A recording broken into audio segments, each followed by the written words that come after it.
Dewey from the Scream movies, as you know. Remember, there's only one rule to surviving a horror movie, and that's subscribing to Craven Something Scary.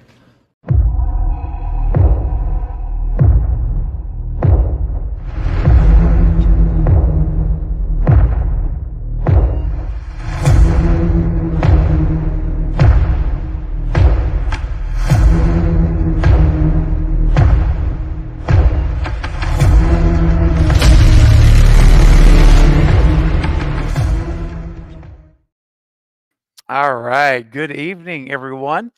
Visitors, subscribers, patrons, and Cravenites, welcome to Craven Something Scary, where it's all horror all the time. Well, guys, we're here on an impromptu live stream because it's a breaking news day in the Scream world. And you guys know when there's breaking news, I do my very best to get it to you as quickly as possible. Now, I will say this.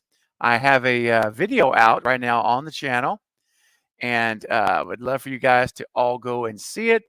If you have not seen it yet, do make sure you check it out. I posted it about I don't know, maybe 3 hours ago. It's not very long, recently. So definitely check it out. There's going to be a lot about what we're talking tonight, but you'll see it there on the front screen of breaking news. I would appreciate you checking it out, leaving a comment, let me know what you think, and smashing that thumbs up button. Much appreciated, as it is here on the stream. And before we get started, I want to just say that Jerry Wilson has gifted a membership. Thank you, Jerry. That is so awesome, man. I really appreciate that. Very, very cool. Bringing in more folks into the inner circle. And I really do appreciate that, Jerry. That's very cool. And it looks like, let me see, I think it was Russell. All right, Russell Dorsey was gifted the membership. He's the one that got it. Good job, Russell. Great to have you back in the inner circle, my friend.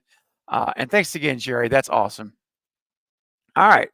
So before we get into the news, I also want to bring on one of my guests here. I'm going to have probably two, and I have one here now that's ready to join, and I'll bring him on, and then we're going to start getting into the news. Excuse me, the news. So before I do that, though, I do want to recognize all my patrons and Cravenites. So I'm going to go ahead now and let you guys have the spotlight here, and then I'll be right back, and we'll have my guest on, and we'll get this party started. All right, here we go, guys. Thank you all for your support, and now let's get you on the stage and get you some attention that you deserve. Here we go. All right, that is the new extended cut version. The credits, thanks to the amazing generosity of so many people, Saturday night gifting memberships. And one of those individuals is coming up right now.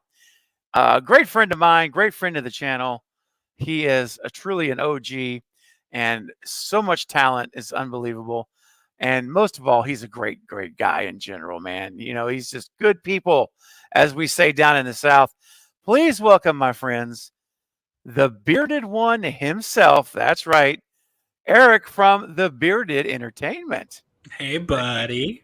Hi, buddy. How are you? Oh man, I'm good. I'm pumped. I'm ready to talk about this. It's I'm gonna be honest, unexpected. Yes, totally unexpected.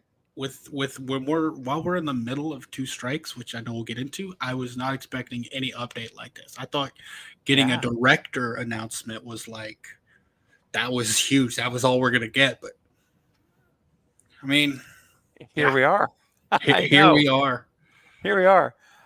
And real quick, Travis Dale has also just gifted a membership. Thank you, Travis. Stella G, you are now in that inner circle of the cult of Craven, and it's great to have you there. And thank you so much, Travis. That's very kind of you to gift that membership, guys. That's really, really awesome to see that. It truly is, man.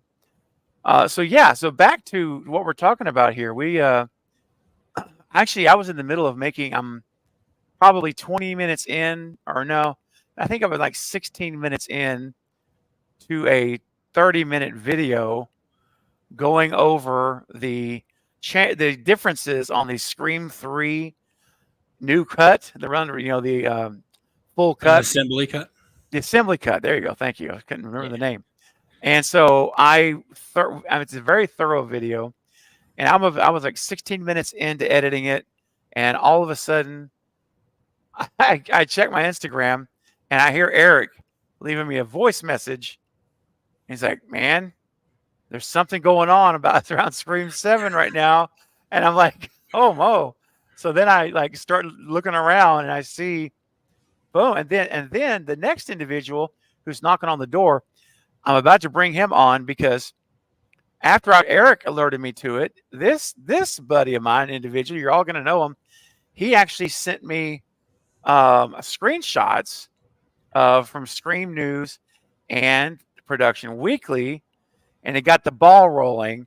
And when I saw that, I said, okay, I'm stopping the Scream 3 cut video, and I'm shifting over here. I'm getting another one done and getting it out ASAP. So without further ado, it's been a little while since I've had him, and I'm so glad he's back. You guys know him. He was my eyes and ears on the ground in Montreal. He did an amazing job, and he's a great friend of the channel.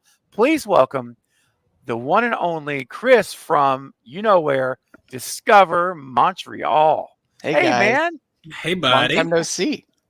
It has been a long time, dude. Way too long. I'm so glad you're here. I guess April. Wow. Yeah. Wow. That is crazy. You know what? We're not going to let it go that long again, man. Yeah. How about that? We're going to make sure and do this more often.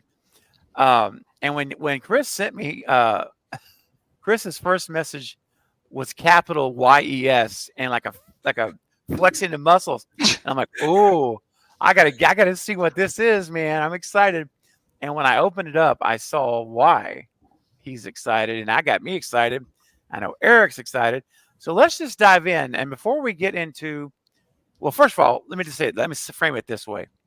We have what is actually official, an official entry, official announcement, however you want to say it, of Scream 7 in development. It is that it's on the calendar, right?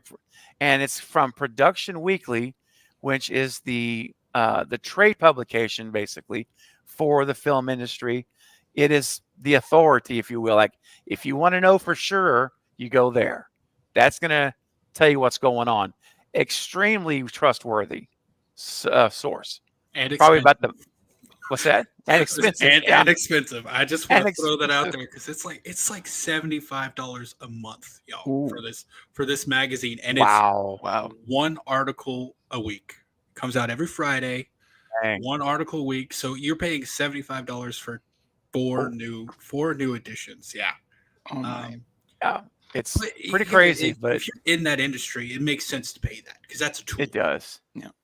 It's true. Right. So it's true. And I mean, and so, hey, man, Eric went it with the extra mile, purchased a membership today just to make sure that this was not any fooling around. This was the real deal. And it is. We're going to show you the articles. Okay. And before I do that, I do want to acknowledge the chat. There's, we're up to 43 people. And so it's not going to be possible for me to call you all by name. I know you guys understand. But I do want you to know that I'm scrolling right now through the chat, and I see everyone here, and it's so great that you're all here. I appreciate it. With basically no notice, like 30-minute notice, and it's late on a work night on top of that. So thank you guys for being here. I see all your names that you've left messages here, and I appreciate all of you. So, and for those of you who are guests, I see some new names. So if you're a guest that is new here, make yourself at home. I hope you have a good time. And be sure you subscribe and stick around. I do this 3 times a week on average, and we have a great time. All right. Let's see here. I do have to bring I just saw that too. Jake. I just saw that. There's my good buddy Jake over at Killjoy Jake, part of the Lethal Collective together. I can't believe Scream's taking place in Madagascar. Right? Who would have ever thought we're going to have that environment? Wild choice from the writers. Good to From see the you, who? Jake. Wild choice from the who? Because Well, that's exactly right. Exactly. Hey, and just real quick, Jake, if for any reason you have free time from editing, you're welcome to join the panel, man. So if you wanna hop in on this train, you're welcome to. Just let me know, and I'll shoot you the link. If not, that's cool. But you have an invitation. All right, so let's kind of start back. Let's see here. Let me just catch up on the chat. Make sure. Yep. Okay, we're good. All right. Well, thank you, JT. That's very kind of you to say, man. Time doesn't matter. Well, all right. Well, you're proving it. You're here. That's not. And real quick, guys, super chats always go to the front of the line.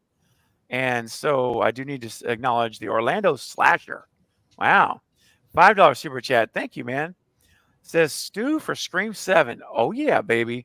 Listen, man, I'm ready for it.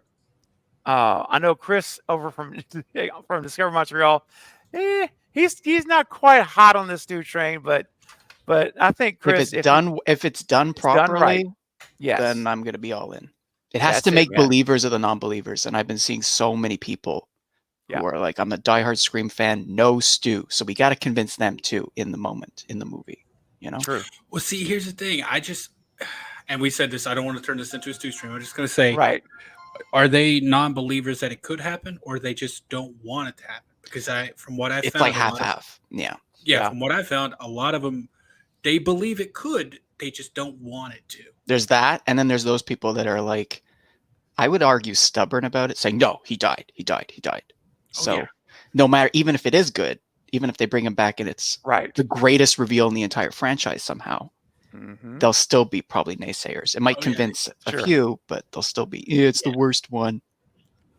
Yeah, you'll never turn good everybody. Writing. We need great writing for this one. Yeah. I just, in my opinion, work on making a good movie. Don't work on proving anyone right, anyone wrong. Right. Work on making your good movie. And then that's what's going to make the best product. I think we can all agree that 6 is a huge step up from 5, and they learned a lot on 5, and I hope they learned a lot on 6.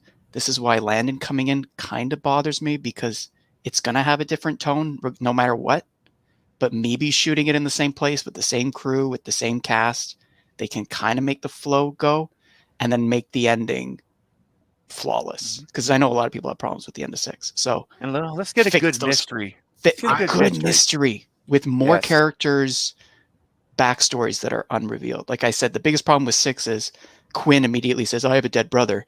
We don't know anything about Annika. We don't know anything about Joss Segarra. So it becomes very obvious where they're going.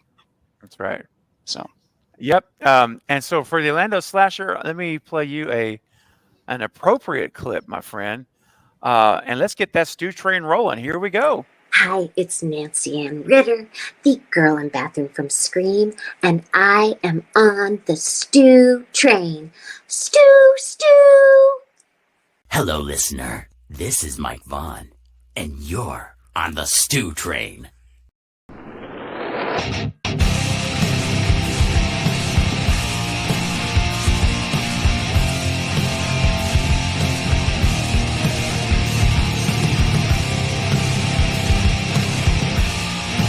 Get it up, Cravenites. Those Stu emojis. Do it.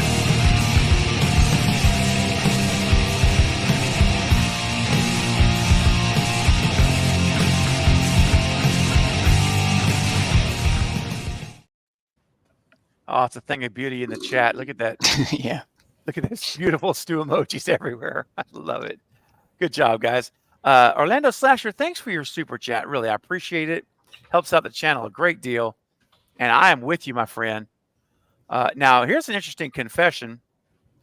Eric, no problem, buddy. Yeah, I think he's frozen. Okay. It's all good. He's going to come back. Killjoy Jake says, Stu is alive, and he's in my basement. Jake, bro, we got to cut him loose, man. It's time. It's time. Okay, and hey, Jamie. I see Jamie's here. All right, so here's the cool thing. We get the notice today that Production Weekly has officially announced that Scream 7 is in production, and is going to be in production, I should say. And as long as the strike cooperates, guys, and it gets done, Right. here's what we're looking at. I'm gonna show you two things. So we're gonna show, because Eric actually joined Production Weekly to get these actual clips of the actual release date of information. Excuse me. Here's the first one. Now, this was out 2 weeks ago, right, Eric? This is the older one. Yeah, I'm gonna show. 8:03. So 2 weeks Yep. ago on Thursday, because they come out on Thursdays. Okay, here we go. So 2 weeks ago, we see Scream 7 feature film, and we got Project X listed here for Hollywood. And then we see the status is active development. Hmm. And then we have, of course, the producers. We know all those names. Now, it is interesting, though, because this does verify what we heard, that, Radio Silence will be producers on the movie, even though they're not actually directing it. So they're there, all three of them. And, of course, Christopher Landon, director. So we knew that. And then it gives all the other, companies and stuff. And the very last line at the bottom is what I call a placeholder. So, like, they will leave that there until they get the new synopsis of the movie. So that doesn't really apply to 7. And that's it, right? So this is what we see now. Well, no, I'm going to show you the new one. Then we're going to share what's missing. And this is going to open up some interesting things. And I also want to talk to Chris. I want to get your take, being in Montreal in a minute also. But first, Eric, is there anything you wanted to add to this before I go to the new one? I'm saving what's missing for the next one. Yeah. I think the active development on this is the thing that sticks out most to me, because it's saying, hey, this is all the default stuff basically, because this is a lot of reused stuff from 6. Yeah. Mm-hmm. But they're just saying, hey, 7 is active development. There you go. So much so that they literally added on Radio Silence and Chad Villella, not noticing that they already have him above in the producers, because he was a producer on 6, right? So if you notice, Chad Villella's written twice. Yeah. So it was like a quick little edit that I guess they put in. I'm not gonna lie. When I wanted to talk to Steven, it's the reason I called, is because the reason I went and subscribed, because when I saw it, I'm like, this looks like someone could have photoshopped it and reused the stuff from 6. Right. Mm-hmm. That was my thought. But once we go to the next one, we'll talk about it more. Yeah. We got some other things to point out. So this is official, guys. This is not found somewhere on some anonymous Twitter account. This actually, Eric actually sourced this directly from. He actually showed me the actual Production Weekly, magazine or whatever you want to call it. Yeah, the issue. Yeah, the issue. So this is 100% legit. But now the next one is where things get very interesting, because this next one is the new one. And this one comes out this week, right? On Friday. It comes out tomorrow, Thursday. Or Thursday. I miscalculated. Yeah, they come out on Thursdays. On Thursdays. So tomorrow, this is going to be coming out. Here is what we've got. Now, look at the differences, okay? Where it used to be Project X, it's now Blackmore CAD Productions. And guess where it's at, Chris? Yeah. Montreal, baby. That's the the same same building. production office. Yeah, I went That's and looked at the I looked that up, and the contract is it's still under the same one that was filed January of 2022, which is the one they used for production office I'm assuming production office. I don't fully know, but that's the same company used for Scream 6. Did you notice the email and the phone number? I think it's the same. It is the same. Blackmore 22, because that's when they started production on 6. So yeah, that's the I verified those are the same as well. I guess this is the only thing that I would love for it to be shot here again, but I'm a little worried that maybe it's just a placeholder.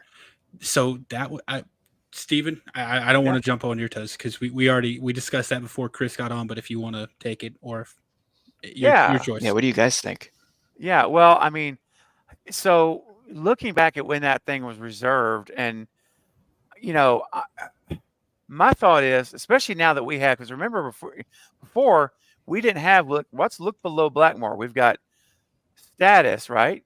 Right. Q1 2024. Before it was active production, but Yeah. now we've actually got Q1, and they're saying location here Yeah. is Montreal. That's new information.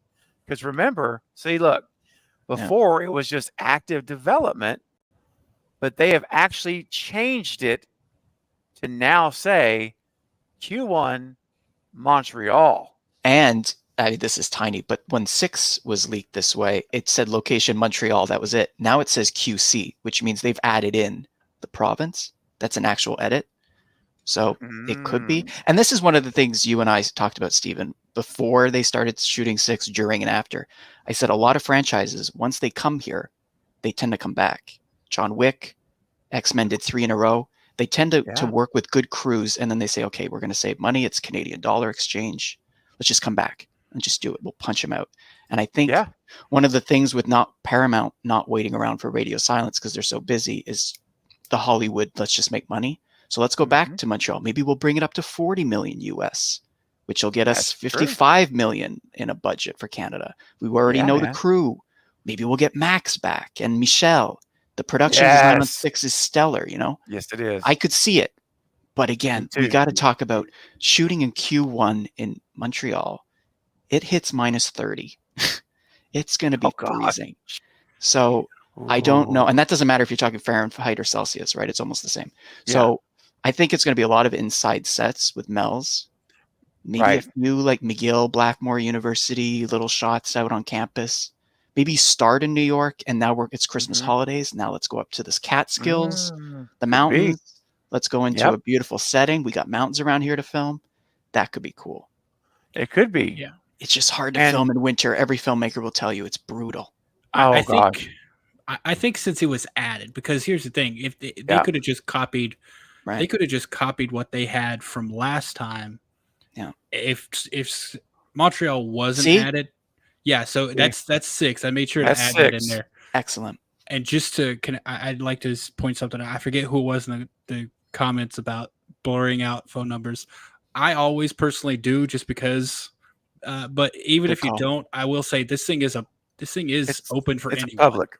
This is public information. You can look up this stuff here. So even if you don't blur them out, that's okay. But this is from 6. And if you, the keen-eyed viewer, can probably look and say, "Hey, there's some stuff missing." But there is, and you know, I think let's touch on that, and let's look at this again. This is the most recent for 7. Now, before we point out something that's hugely missing, and one of those things we're going to talk about was actually a super chat that just came through. So Jen, hang tight. But I want to point out, if you go to the very bottom right now, and you see where it says wrap is April 19th, 2024. Working title is Blackbird. Remember the working title for 6 was Blackmore? Yeah. Now it's Blackbird. And so the anticipated end date of filming is April 19th. Now remember this, all this hinges on this strike, or this plural. They have to end in time for this to happen. Now, if they end by January, we're in good shape for this, I think. That way that gives them time to hire, get the cast in place, what have you. But this is what we're looking at. Q1 to film, wrapping April 19th.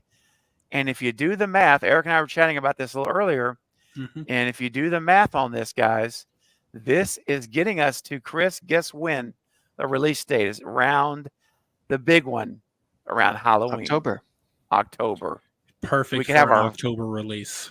It's perfect. It would still be a little tighter than 6 from filming wrap to release, but I mean, 5 was a year waiting, around a year and 2 months, I think. So, and then they went down to 7 months. It was about 7. They wrapped mid-August, right? End of August. End of and August. It came out early March. They even moved it up, right? They moved it, because it was March 12th. Right. Yeah. March 12th. So that's actually 6.5 weeks, right? Yeah. August. So if they wrapped end of August, say you got all of September, October, November, December, January, February. It's like 6 months and 3 2 weeks. Some of So them. yes, that's 6.5 months. So they could, if they really focus on it, a Halloween release date isn't out of the realm, because that's obviously the No. last. I mean, or around there, last Friday of October. Yeah. They could do it. Yes. I don't want it rushed. No. Right. That's the thing. Like, That's exactly. That's one thing I've been talking about for ages. I'm like, I would actually rather wait and have a spring 2025 release and They let could. them take their time, right? Like, I mean, tear that script in half to where it's like bulletproof continuity Yeah. and plot. I mean, I would rather wait for that, but the studio is clearly not. They are gunning it. They are ready to go.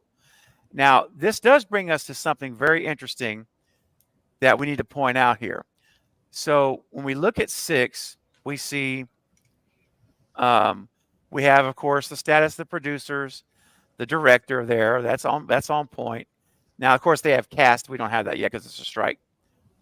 And they have, they have all. And then above, after producer, we see writer, right? You see that? Right.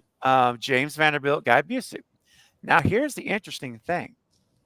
And someone in the chat was asking real quick. I'm going to answer this real quick. It was Kimberly asked, when was this publication done? It's publishing tomorrow. This is brand new. well, the we're at the first show.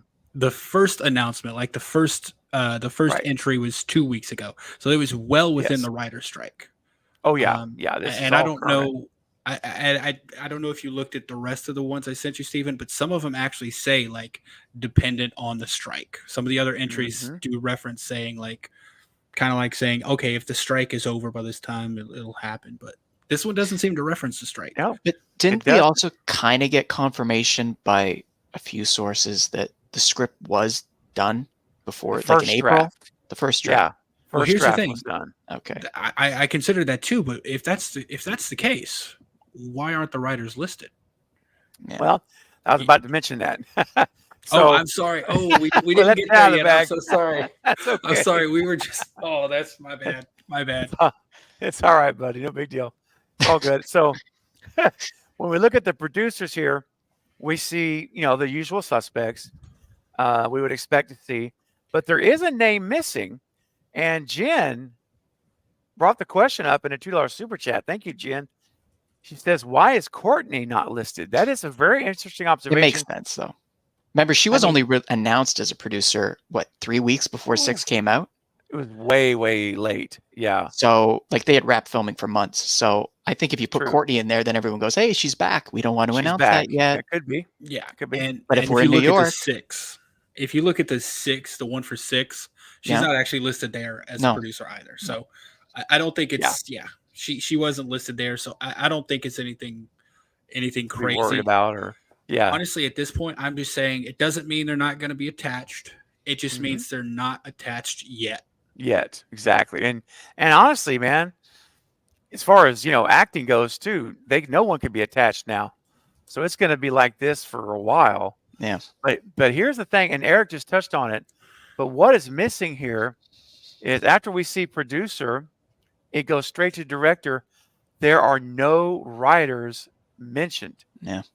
Look at the Scream 6 one again. Look at writers. You see that on the right underneath producer? Writer James and Guy Busick. Well, under that, it just stops at Chad Villella. It goes right to director.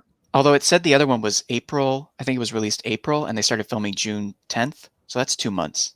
Here, we're Mhm. still 4, 5 months if they start in January. If they start in January, yeah. So, and I think, what's it called? A scab? I think right now when you have a strike going on, you don't want to list anyone who's striking, who's part of a union that is striking, because then, social media will say, hey, Guy and James are listed as writers. Hey, are they going against what we want? It's like, no, they're just being listed. So let's keep it quiet Here's for the now. thing, though. I will say if you go to SAG or not SAG, WGA's website or other productions that are affected, it has a list. If a first draft was done before the strike happened, before the strike started, you have permission to keep working on that. Ooh. So, I didn't know that. Oh yeah, if you go look at lists of productions, it says it'll say like first draft completed before strike. If that's the case, you can keep working. So by them not being there, that leads me to believe there's not a first draft fully completed before the strike started. Wow. So, and I don't know if anyone's brought that up yet, but yeah, if it was completed before the strike started, it wouldn't count towards as struck work. Okay. So, I'm Interesting. Take that news with a grain of salt, and however you want to, when it comes to what that means. But that is the case, that if it was completed before the strike started, it's acceptable to continue. We also know that they've probably been writing for a while. Like we found out recently, I think through the special features or something of 6 that, and Michelle said this, that, when she suggested putting it in a theater versus, what was it, a hangar or something? I think so, yeah. That Warehouse. That's right. James and Guy flew back up to Montreal, walked through the theater, and then rewrote how they wanted to do it. So they had the idea of the geography. So, and they wrote that in like March, and they still got it out. So I know there's the strike right now, but I think probably while they were filming 6, they already had that the points down of what they wanted to tackle. They've been writing for at least a year, maybe just under a year. Yep. And again, I know I don't want to bash Radio Silence, but they've been known to speak out of both sides of their mouth. Sydney had a huge role, and then other people are like, no, she had a tiny role. So exactly. I don't know, but I feel like, I think they said that we saw a first draft that was pretty good by March, late March, they said, I think. And I think someone else confirmed it. I have also been talking to like Critical Overlord, who seems to have some connections. He's the one who sent me the that image that you've been showing. And he said that he's heard that the script is very Sydney centric, which would undo one of the things that pissed me off. I want a Canadian girl not being able to shoot the one Canadian film in the franchise, and maybe now we can make up for it. Yeah, we could set that wrong right. And they're going to put her in Montreal in the middle of winter. She's going to be like, you know what? I'll pass. We'll do 8. We'll do 8 in the tropics. I don't know, man. The fact that they're not listed, if it was already done, because I thought the same thing, because when Radio Silence said that as soon as they got the green light for 6 in December, that James and Guy went off and started writing immediately. Right. Yep. That's right. That makes me think, if that's the case, then the studio had already contracted them to be the writers. Or here's the thing, like Craven said, they hired Christopher Landon, who is a screenwriter, as opposed to Radio Silence, and maybe he's going to go over it. Is that one of those weather warnings? I was going to say, that sounds like an emergency warning. I hope you're okay, man. Yeah, we're good. We're good. If I was in the hospital, I'd be really concerned. Oh no. Oh yeah. But what you said about Christopher Landon, I hope so, man. I would really. But here's the thing, though: if it doesn't matter if he does a rewrite, if it's their original script, they'd have to be listed. Right. But what I'm saying is that maybe the total listed writers isn't finished yet, because maybe Landon will be included as a writer, and they haven't decided that yet. Because I think there's a rule that you have to write a certain amount of the script before the WGA or whatever allows you as a credit. Yeah.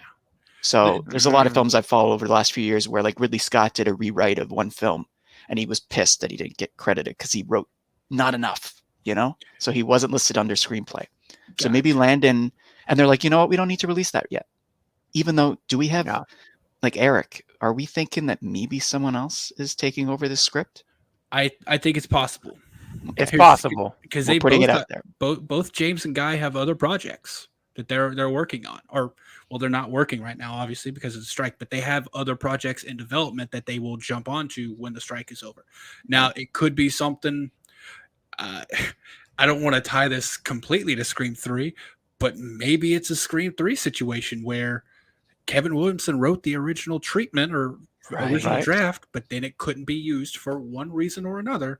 So then you got to get someone else. Right. Maybe that's what's going on. Maybe we got an original draft from James and Guy, but the studio's like, we can't use this. So now they're jumping on to jumping someone else. It's hard to figure out, especially with, how hungry Hollywood is to just keep pushing them out. After 44 million opening weekend, they're like, we got to keep going because the audience will lose interest. They always think that. But right. Well, let me just say real quick, I'm going to jump in and say thank you to Jerry Wilson for gifting another membership on the stream just now. Thank you so much.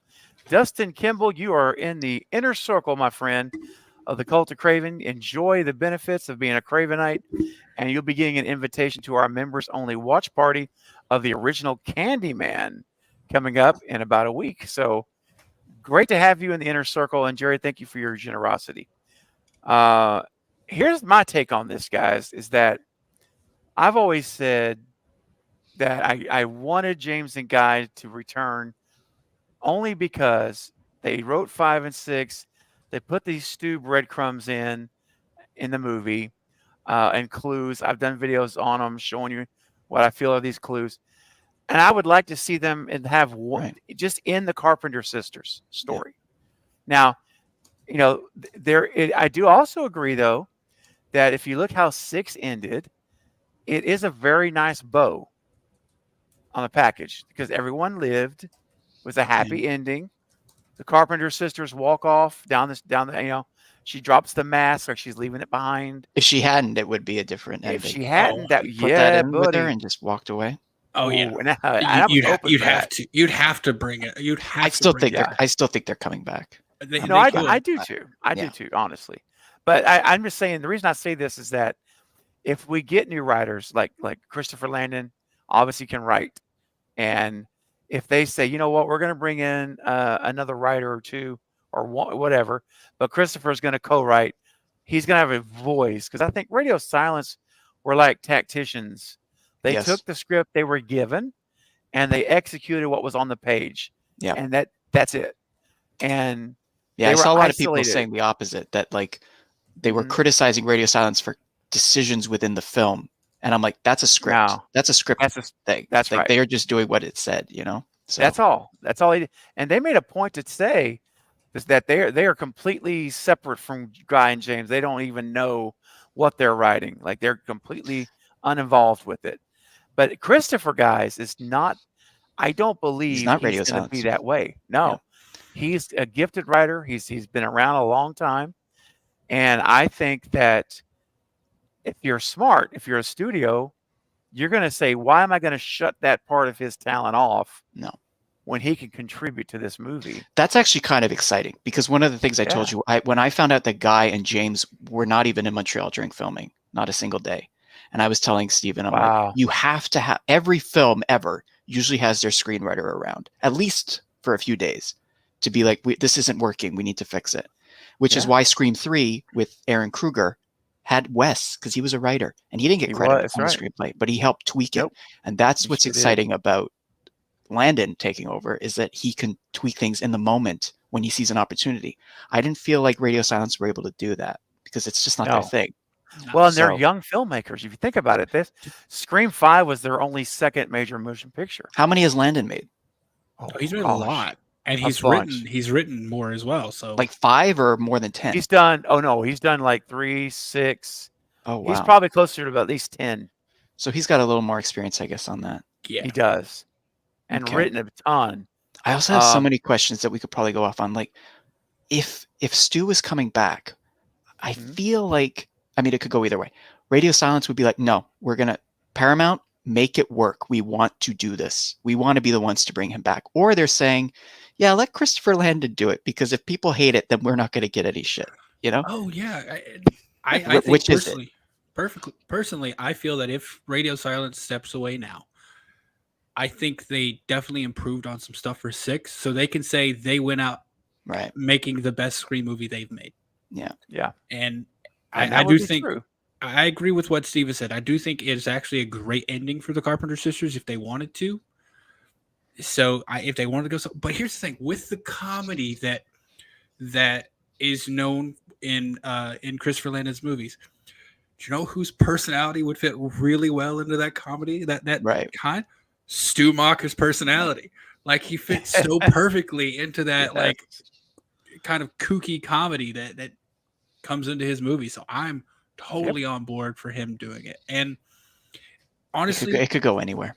I like writer directors. I don't think you have to have writer directors, but I like writer directors because they know the text. And if something doesn't work during filming, they know it inside and out, they can quickly change something, hopefully with the forethought of not contradicting or having to retcon something else. Because I feel like I've not been shy about saying this. I don't feel like James and Guy really thought everything out. I thought they were very focused on the moment, each moment moving forward without looking at what they had already done or what they're planning to do next.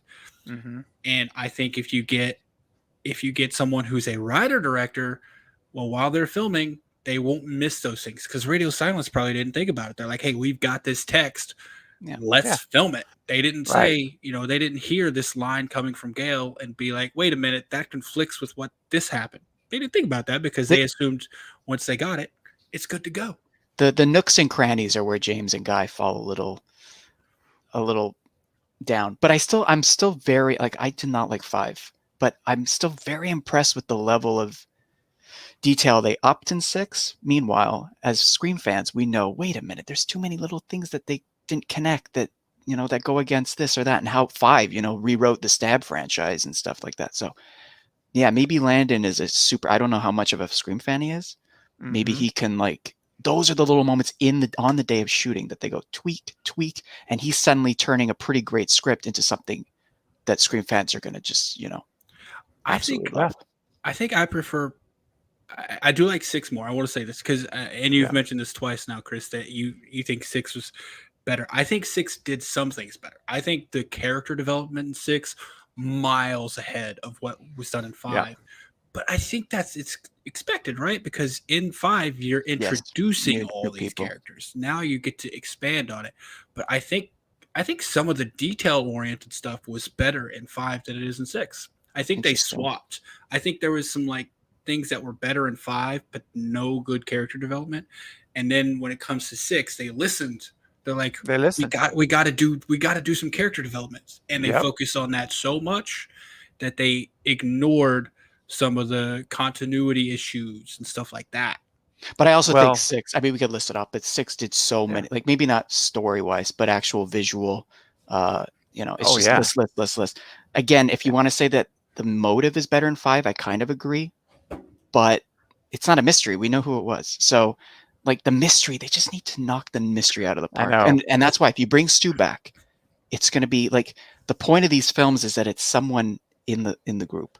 You can't have Stu in the group. So how are you going to, it has to be an awesome reveal of someone in the group and Stu or 2. Oh, absolutely. And I think it's like, Stu. Yeah. And that mystery, like we're talking here, like as Scream fans, if we were to sit in a room and try and come up with this, how do you create the awesome reveal and then have Stu come in and just be like a knockout? See, here's my thing. I don't think they have to be in the group. I think they have to be in the movie. Oh, in the movie. Yeah. I've said like a Debbie Salt kind of deal, right? I love Debbie. So, like, just her being around. Right. I think Debbie Salt, in my opinion, was perfect, and I don't think it's any secret that Bailey was the Debbie Salt of 6. Right. The problem is he was just in it too much. I like the idea of not necessarily redoing Debbie Salt, but having a character that you see floating around, don't even think about. Like Sam and Tara are talking and they go get coffee, and you see the teller look at them and give them their coffee.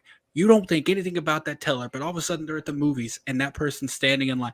I want this, and I've said this before on a live show. What I want is at the end of a Scream movie, if you watch the Sherlock Holmes movies with Robert Downey Jr., there's always a little montage at the end when he's laying everything out, how it happened. It was right there under your nose. Exactly. That's what I want. And I wouldn't hate having that actual montage where you see this person around them.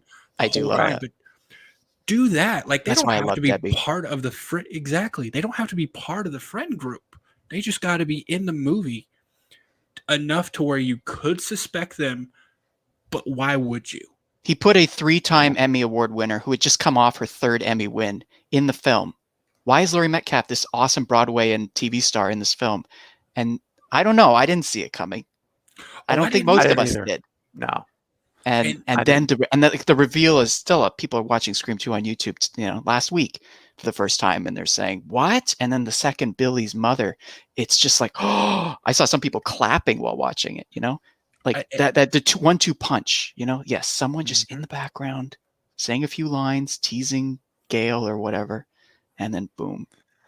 Hey guys, I'm going to jump in because I got some stuff I need to acknowledge real quick. So Travis with the $2 super chat says, why not beg Kevin Williamson to write 7? Man, I'm with you. 100%. Take a look at it. Just take a look at it, Kevin, please. Yes, please take a look at it. I also want to acknowledge real quick, why not Ben has gifted a membership today. Ben, thank you so much. You guys are being ultra generous tonight with gifting your memberships, paying it forward. And Rocky Balboa, hey man, Rocky is in the inner circle. Glad to have you, my friend. Thanks a lot, Ben. Much appreciated. And yeah, as far as Travis, as far as Kevin Williamson, I think we're all with you for sure. And then another one just to come in. Bronson is sending in a $5 super chat. Thank you, man. It says, what are some of your favorite lesser known Wes Craven movies? Oh, this is okay. You ready? Okay. We're watching a lot of them every Friday mornings on the channel here. We watched Serpent in the Rainbow last week. Fantastic movie. We watched Deadly Friend the week before. This Friday, we're watching one you probably haven't seen. Well, you may have. Not many have. Deadly Blessing. Wes Craven's third movie from 1981. And he introduces Sharon Stone in her first movie. And it's a murder mystery. How about that? We're talking about mystery. It's a mystery, and it's really good. It's a very good movie. We're watching it this Friday, in fact, and it's open for anyone to join. But look here, guys. This Friday at 10 a.m. Central Time. Hold on.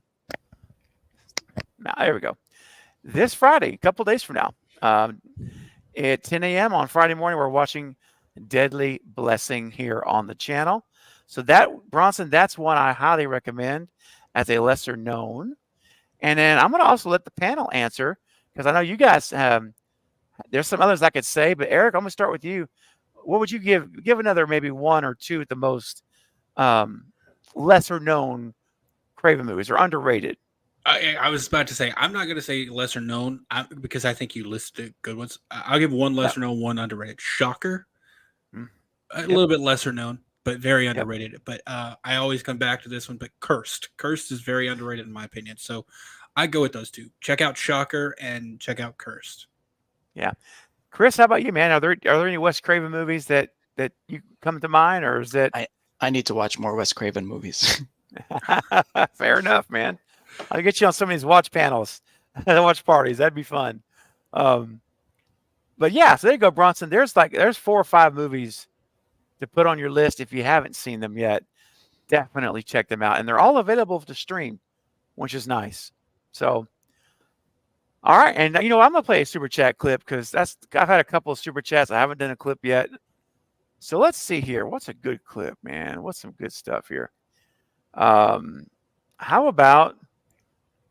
I talked about this the other day. Sometimes we equate strength with size, but there's often times that you can be a lot stronger than you may think. And it doesn't matter what size you are as far as how muscular you are. You can be a little guy, little girl, small frame, and you can still kick tail. And here's a great example of how you can still be very strong without a lot of apparent strength to the eye. Here you go. You'll see what I mean.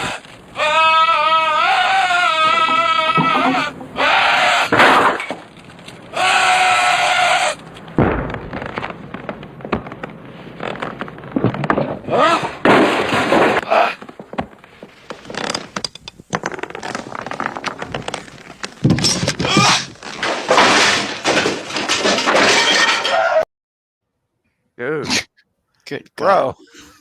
How would you like to see Belial show up in a Ghostface mask? Oh my gosh. I don't know.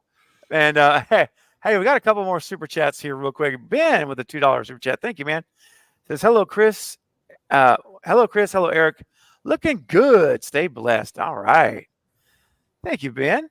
Appreciate that, man. And Bronson following up his last super chat with another $5 chat. Thanks, buddy. Have you guys ever seen Music of the Heart? Yes, I have. Have you guys seen it? Anybody? Eric or I have not. Chris? Okay. It's a musical. Well, it's not a musical in the traditional sense, but it is focused on Meryl Streep as a violin teacher in this Wow. very underfunded school, and they're going to lose their music program. She goes in there and she teaches Wow. these kids, inner city kids, and it's based on an actual true story. And she actually learned, guys. You talking about commitment? This Meryl Streep's an icon. She learned to play violin for this role. She's crazy. Yeah, she's actually playing it herself. She's like learned to play it, and yeah, it came out in 1999. It's a really good movie, and the funny thing about that movie is that Wes told the Weinsteins, "I want to make a non-horror film. I want to make a drama film," and they said, "Okay, I'll tell you what. If you make Scream 3, we'll greenlight you for a drama." So that was the deal he made. So he made Scream 3, and he was greenlit to do Music of the Heart. So it's a great story. It's heartwarming, and it's Meryl Streep and Wow. Estevan. Gloria Estefan's in it. Angela Her first Bassett's role, in it. apparently. I'm looking it up.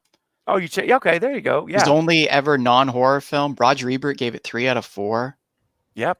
His only film to be nominated for an Oscar. Pretty cool. That's right. Exactly. It's really well done. I mean, he in fact, he even said like they were worried because they didn't want and he didn't even want his name prominently featured anywhere. Because he's like, everyone's Right. gonna see his name and have an expectation. So they like buried his name in the marketing and everywhere to try to conceal it so that people would go and accept it for what it was. Right. And it's a very good film. I've only seen it now. I saw it in theaters when it came out, and I don't know that I've seen it again, but I know I really enjoyed it. So, Bronson, thank you for that, man. And maybe I should do a watch party for that. That would throw a ringer. Look at in this. things. Cinema Score reported that audiences gave the film a rare A+ grade. There's less than like 70 films in history that have earned an A+. Dang. Wow. Wow. That's Now I incredible. really want to do a watch party for it. I really do, because it was Got to so be on the Movie good. Bros though, right? Because Yeah, it had to be on the Movie Bros. Of course, just it's love that Wes Craven month. I love that Wes Wes Craven and Meryl Streep work together. That just makes me happy. You're right. It's true. can Now, go ahead. sorry, I just wanted to call attention to another comment to see if you were open to it. CJ, Oh. right above that, said, "How would you rate the order of the Scream movies as of today?" If that's not okay. too controversial, would y'all feel comfortable giving your order, your ranking of Screams? Oh yeah. I don't have a problem with that. I haven't heard yours, Steven, since you said you weren't ready last time we spoke to rank it. You said 6 was right. better than 5, but I don't know. I did. Yeah, you're right. So here's my ranking. Then I'll go first. My ranking is Scream 1, 4, 2, 3, 6, 5. That's my ranking as of today. Respect. But I will tell you something, Chris and Eric. 2 and 3 are interchangeable for me. Really? Like some days I will put 3 over 2. It just Interesting. depends what mood I'm in. But Yeah. typically it's 1, 4, 2, 3, 6, 5. Yeah. Chris, you go next. We'll go around the table. 1, 2, 6, 4, 3, 5. Okay. All right. But again, I love Scream 2, so sometimes it's way more fun to me than 1. So sometimes it's 2, 1, 6. 2, 1. So, ooh, nice. Okay. And that's the thing about, especially the Wes Craven films. There's just not a bad one. They're like, it's like you could just move them around sometimes, you know. Eric, what's your current ranking now? You and I are close, Steven. Actually, 4 and 2 are the only thing that are changed. Mine is 1, 2, 4, 3, 6, 5. Oh, it is close. Yeah, Okay. I think 4 is a little better than 3, but other than that, yeah, for me. Oh, actually, Caden. I mean, the exact same as Caden. 1, 2, 4, 3, 6, 5. Oh, there you go. I just noticed they pulled his Just noticed that one. Yeah, and it does change for me as well between 3 and 4. Because like I think that's a sometimes good sign that they're love interchangeable. 4, or I I love do 4, too. but every so often 3 just hits like that. Like with the assembly cut Yes. coming out, and Oh. watching that, I'm like, 3 could jump.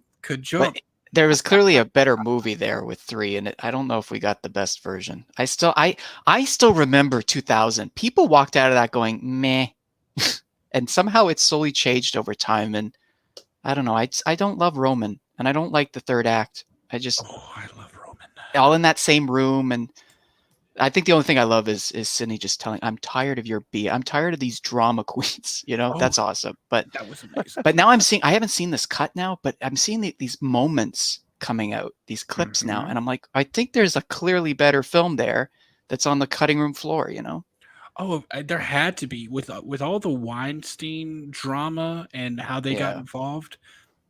I have no doubts that Oh, yeah. I mean, using the script they had, not even the one post Columbine where it had to Right. be changed, using that, Wes could have made a better movie if he had been left to his own artistic integrity. Which you'd think after making 320 million on the first two and being the Right? biggest horror films ever. Okay, here's your third in the trilogy. Here's Free Reign, final cut. And he couldn't even get that, No. And something else, I mentioned this earlier.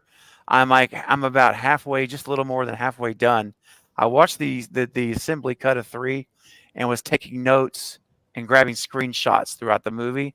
So it took forever to put it together, but I'm editing it now, and I'm going to post it. It's going to be tomorrow morning. I'm going to get it posted so that for those who haven't seen it, my video will point out the key differences in scenes. And there's one scene, guys, because you guys know I'm on the Angelina truck Right. or bus. It's not a train because that's Stu, but I'm on the Angelina vehicle. I believe she's the accomplice. It's how Wes wanted it to be, how he filmed it. And there's a scene when Stone, remember, gets attacked in Dewey's trailer. Remember that? He's in there at Jennifer's house. Yeah, Wahlberg. That's right. Well, in this version, the fight sequence is longer. Oh. And what happens is Stone, after he gets stabbed, he turns and shoves Ghostface, struggles with Ghostface going backwards. Ghostface is going backwards to the kitchen sink area, and they are being overpowered by Stone. And I've never seen that. I said, That's awesome. There's Angelina, dude. Because she's clearly she's being so overpowered. She's trying to reach around his back to get the knife out so she could stab him again.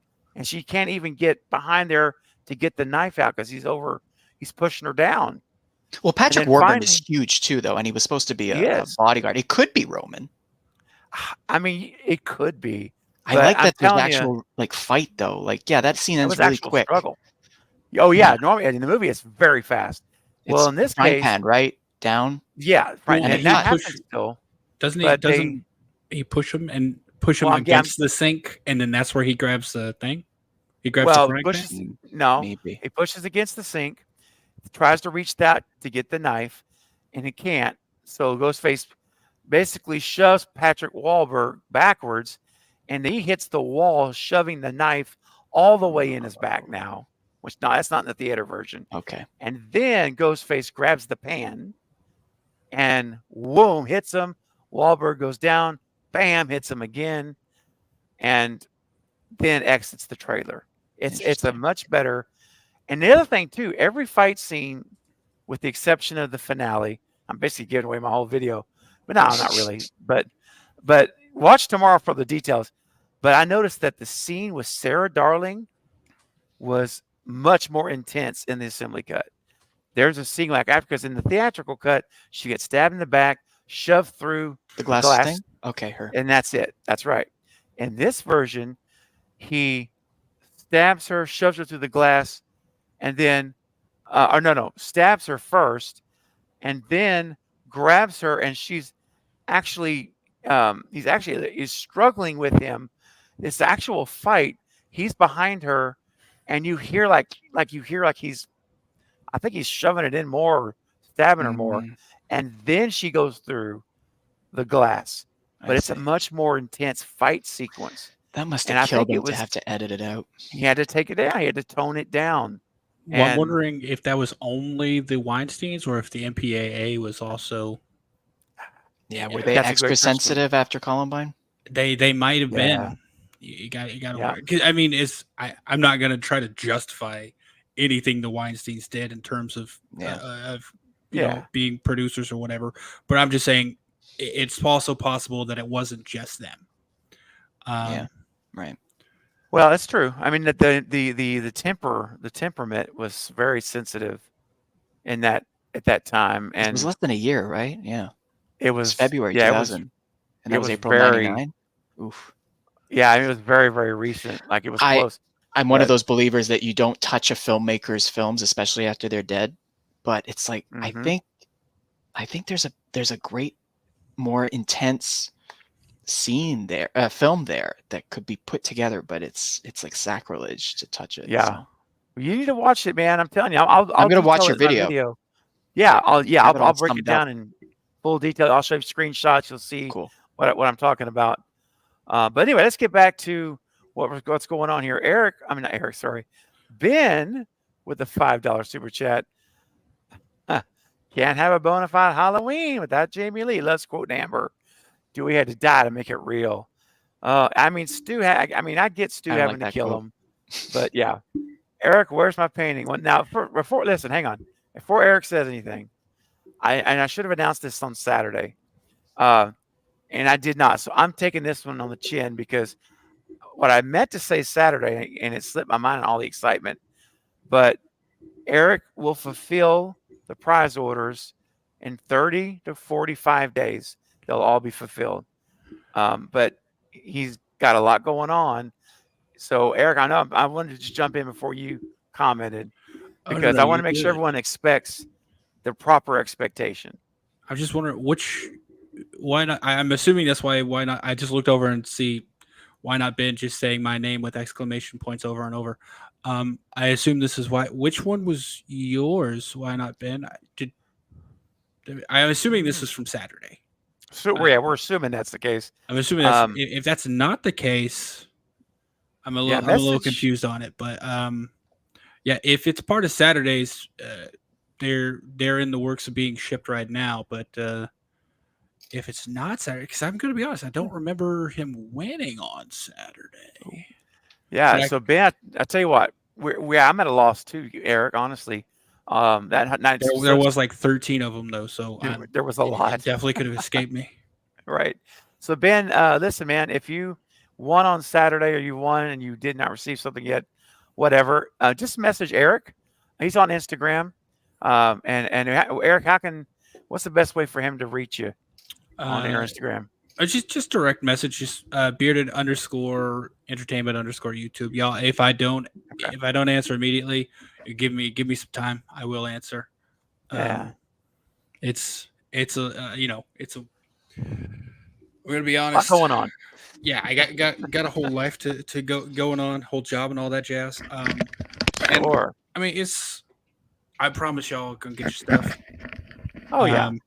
But it's just got to get there. Yeah, it's got to give him time. Like I said, give him a month, get everything sorted out.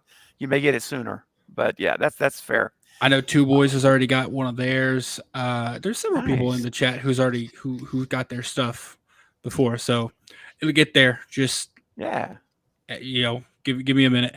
Be a little patient. There you go.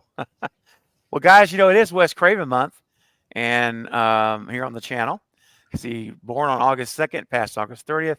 So let's hear from Wes Craven for Ben for your super chat clip. Let's hear from Wes himself and what he thinks about being original when you write a film.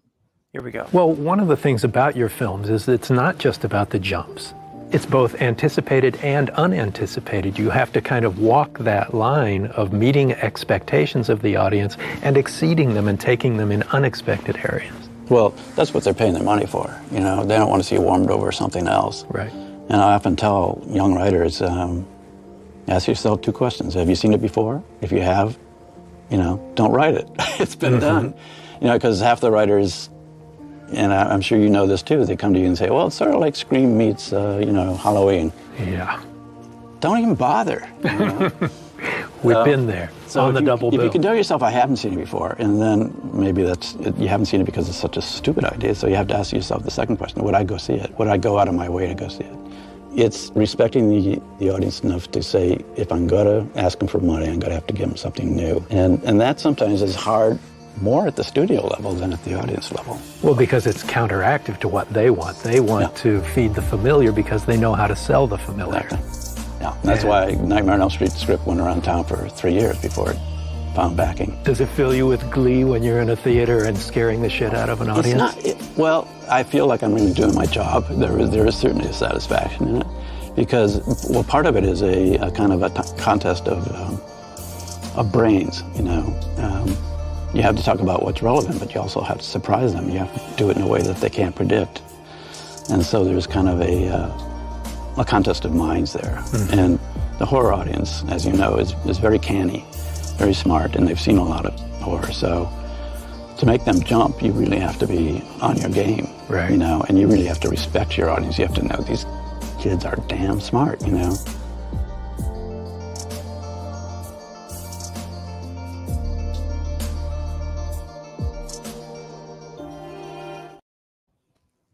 Awesome. Nice. Isn't that great? I hadn't seen that one yet. Yes, that's one of my new ones I put together last week. And I tell you, I could listen to him talk all day.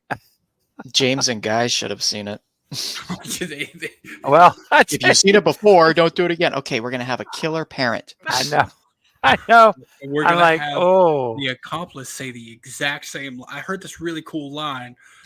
Bet you didn't see that coming, did you? I can't remember where I heard it, but you should say it. You know what they should have done? They should have gotten Dennis Quaid. Just do it. Just hire Dennis Quaid, who's Randy Quaid, who's what's his name? Jack Quaid. He's his father. Quaid's like dad. That would have been cool. That would have been like, or get Randy Quaid because that would have been Randy Quaid is uncle. That's his uncle. Yeah, he would have been truly unhinged. It would have been believable. It would have been. I don't hate Dermot. but I still can't believe when they announced Dermot. We were talking about, is this Richie's father? And I'm like, of all the actors in Hollywood, why did they go with him? And why did they give him that direction? I don't know why. That's a good question for Radio Silence. Like, I'm wondering that. Well, yeah. Did they say, guys? Did they say like, "Hey, Dermot, remember, I want you to watch Scream 2. Look at Debbie Salt. I want you to be over the top." But Tony she did it well, though. Yeah. She pulled it off, and I felt like he was trying to be like that, but just didn't reach that level, man, of execution. And I think it's because they said they had always wanted to work with him, so they.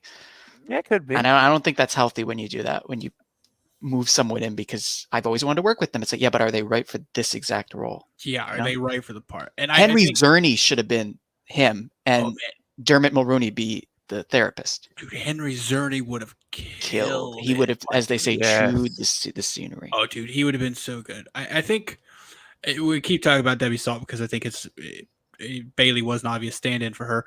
The thing that they did right with Debbie Salt is showing her so infrequently, and they justified it perfectly by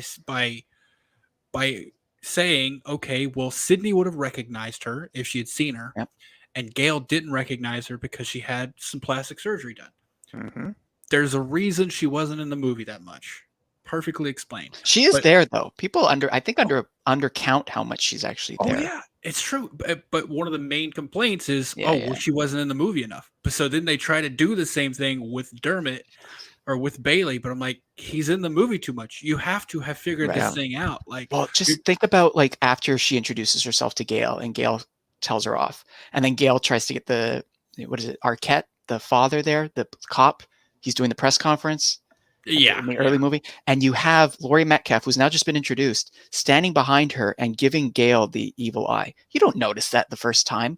Wes does it brilliantly, so that when you rewatch it, you're just like, oh, And she's there she's doing it the whole time. She's kind of, especially after Randy gets killed, and it cuts to Gail, and she's behind her, and the music kind of gives that sting, And she's like, "Hey, gay, how are you holding up? It must be weird. Everyone following, you know."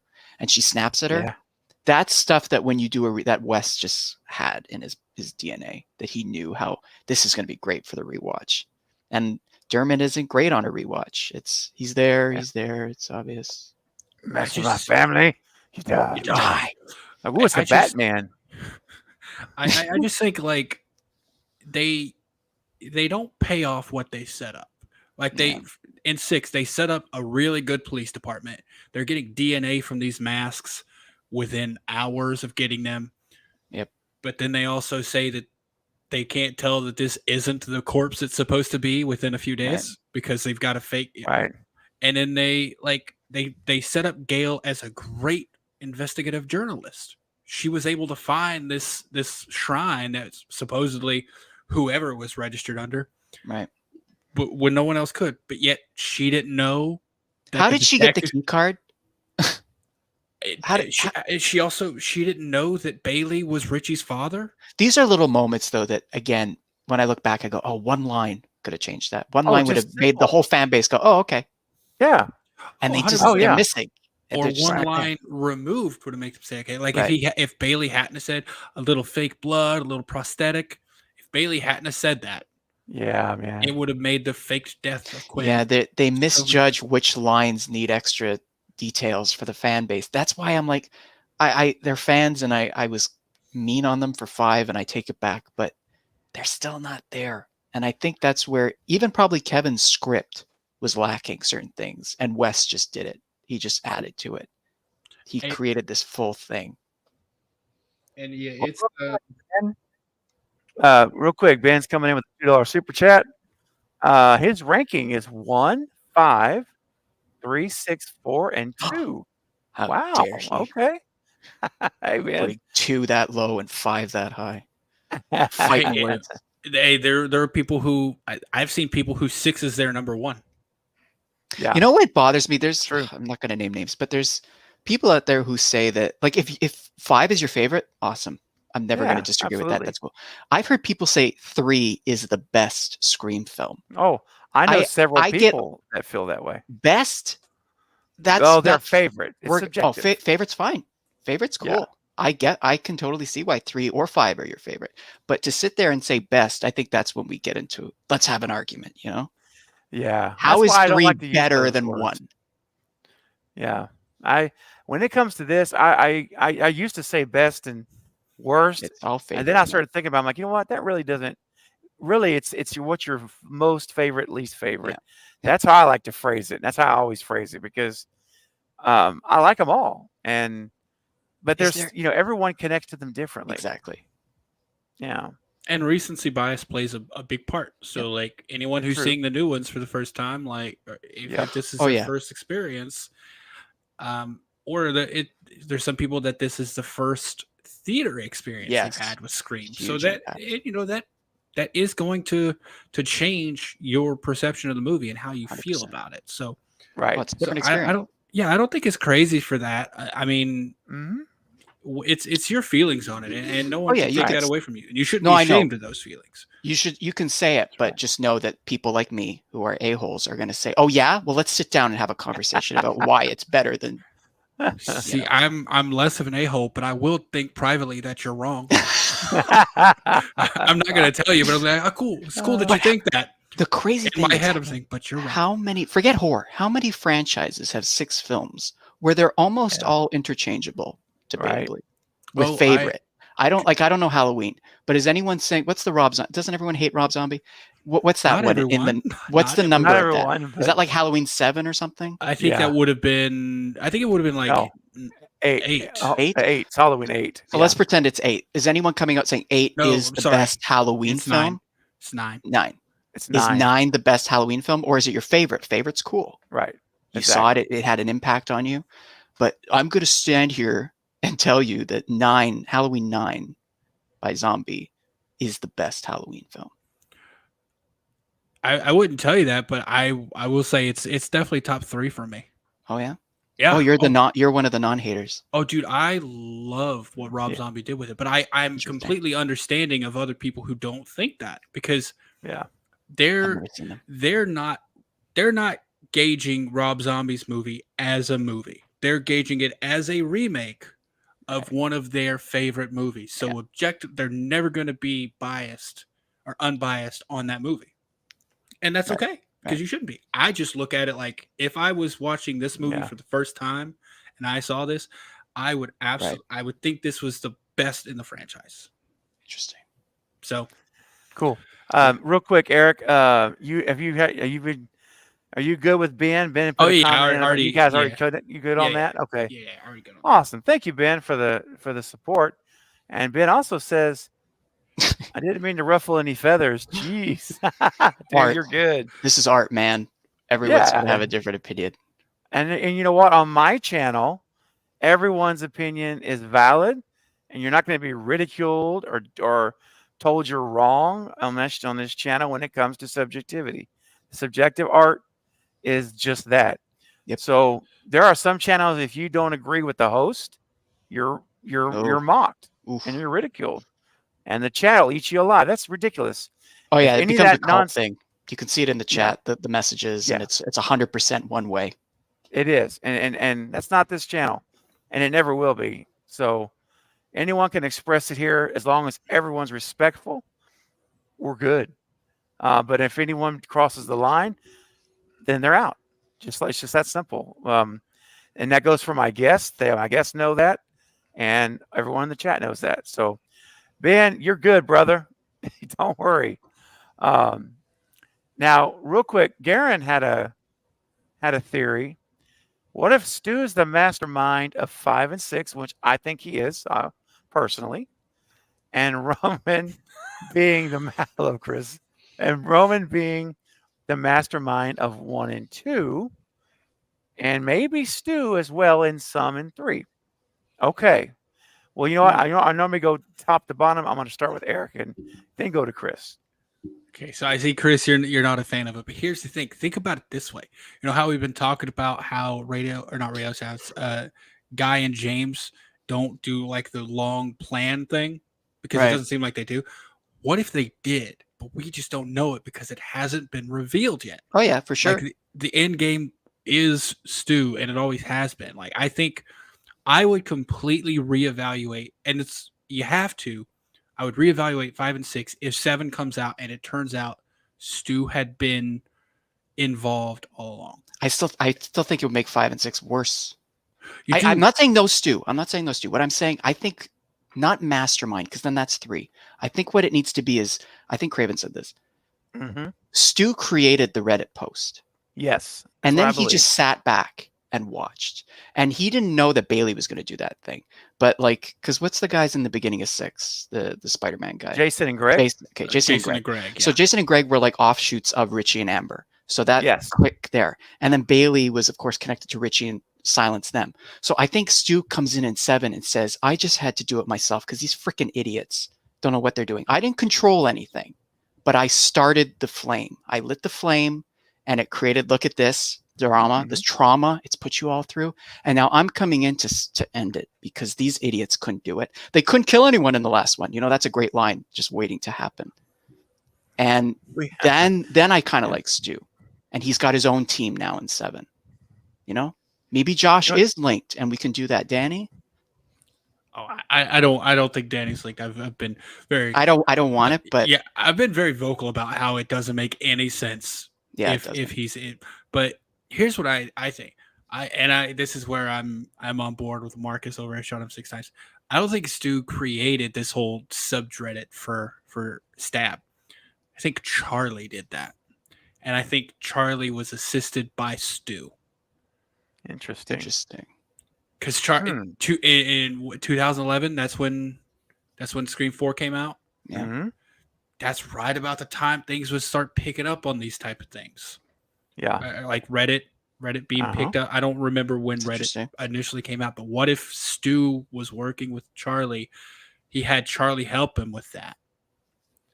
And never thought of that, man. So then Charlie and Jill would have been the first people from this subreddit or this subreddit or Reddit or whatever it is. Connecting it even further back. But then what? He sat around for 10 years and did nothing. He just watched. I mean, same From thing. 2011 to 2022, he sat for 11 years saying, Maybe again, there's it's more. it's like what we talked about. It's the connective tissue that I'm worried with these writers, that you can do all that. But then when you sit back, you go, wait a minute, how did that connect to what he just sat around? No, here's the thing. If you bring him up, you know what you give? You give an offshoot. You give an opening for a spin-off of all these different murders that are not connected to the main Scream movies, but are taking place as sort of practice for an ultimate plan. Kirby said it herself, I take a special interest in Ghostface attacks. What's she been doing since 2011? Right. She's been investigating these attacks that can't be linked to the main stories, but you set up a perfect spinoff for individual killings around the country. I wouldn't put it past Paramount. Because then, then you have Stu or whoever it is in this subreddit doing little, because it always happens. If there is a large cult thing like this, there's always little tests throughout to see if it's going to work, to see how people hold up. And I'm just saying, if they go that way, you want an explanation for those 12 years? Start looking at the other murders that happened, because it could work, man. So, here's the thing. As we've been talking about for years now, it's like, yeah, that could be done. Do you have faith in these guys to do that, to write it? Well, that's always the $1 million question: is are these particular writers? Do they have the gumption and the ability to pull that off or not? That's the golden question, man. I don't think so. I don't know. Even though I think they're better than I underestimated them, but I don't know. I don't know. I think if it was only them, I would say no. Yeah, you're right. Yeah. Or here's the thing. Like I said, I'm judging their writing based on these two movies. Right. Yes. If this was the plan all along, I would have to reevaluate how I looked at their writing, because I mean, like, they're a lot smarter than I thought they were, and they were giving me just enough to doubt the story. Yeah. But again, aren't we going to criticize it because it's literally exactly 3 again? So we've got a new trilogy that's mirroring to the T 1, 2, 3. It's like, if they're in Hollywood, dude. One of the things I completely agree with people, because I love the shrine and all that, but people were saying it was misused.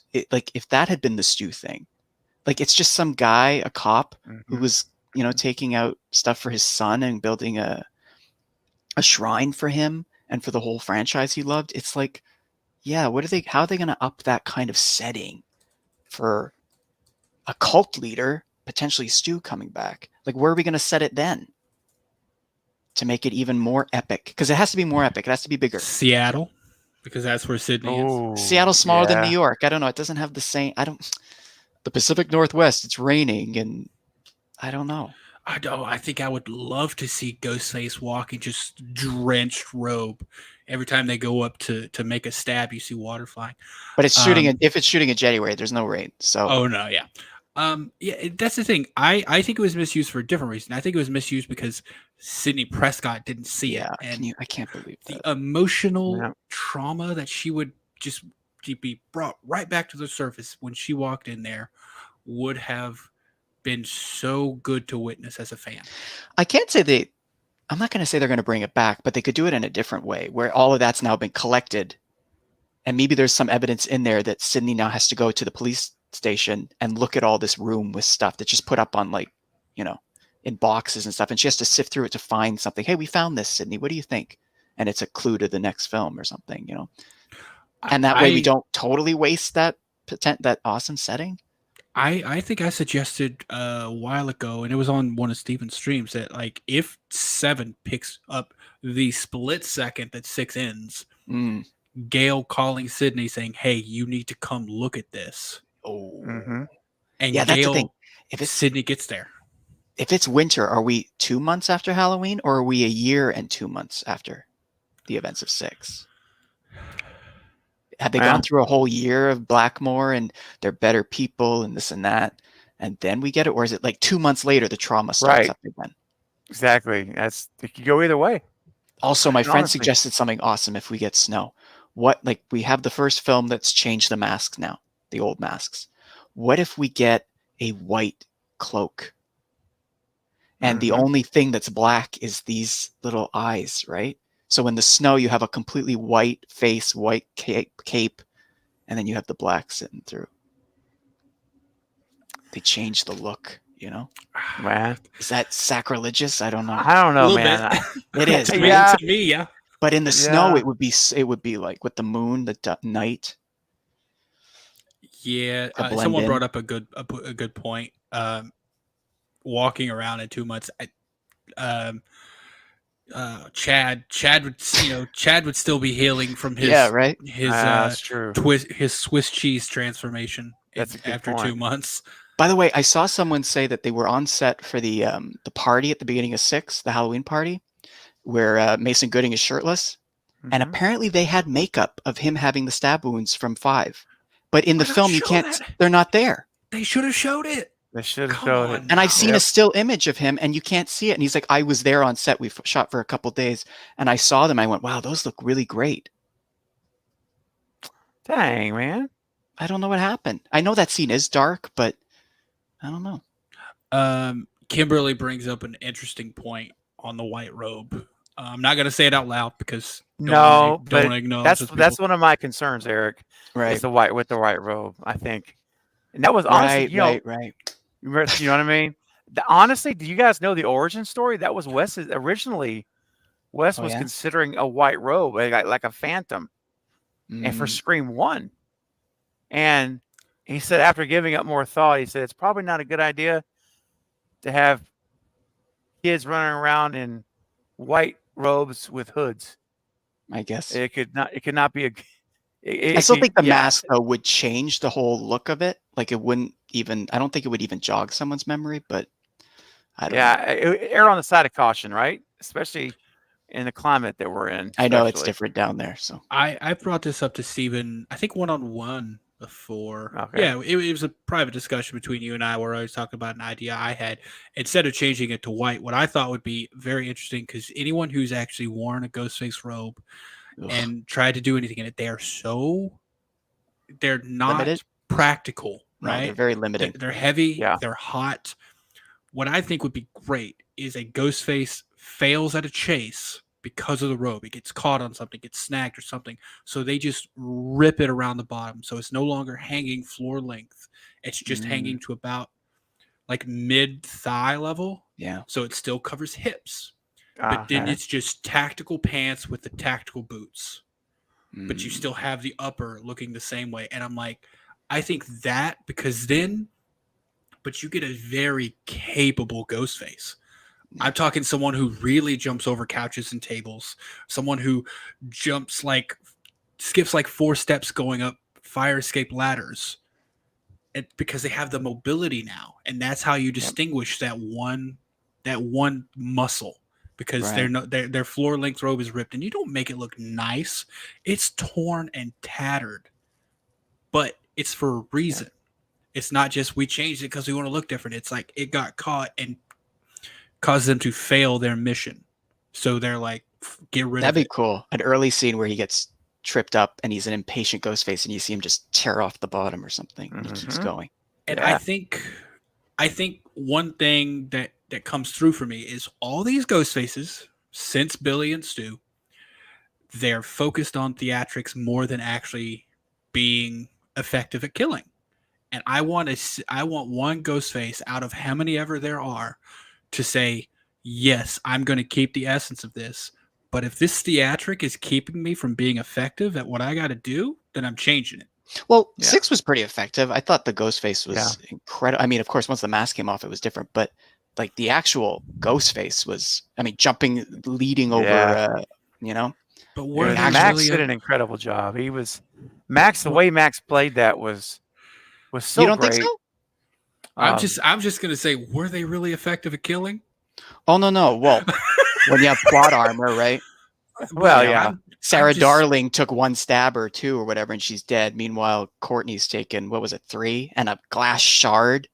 Yeah. Mindy was pushed up into the subway. Still Oh, not don't get me on Mindy. Oh yeah. That's But I'm just saying, imagine the chase scene yeah. Mm. as good as Gale's was, which I'm I think I'm in a little bit of the minority. I'm like, they ran in a circle and she hit him with the pan. As good as it was, imagine a capable Ghostface not being hindered by a floor-length gown.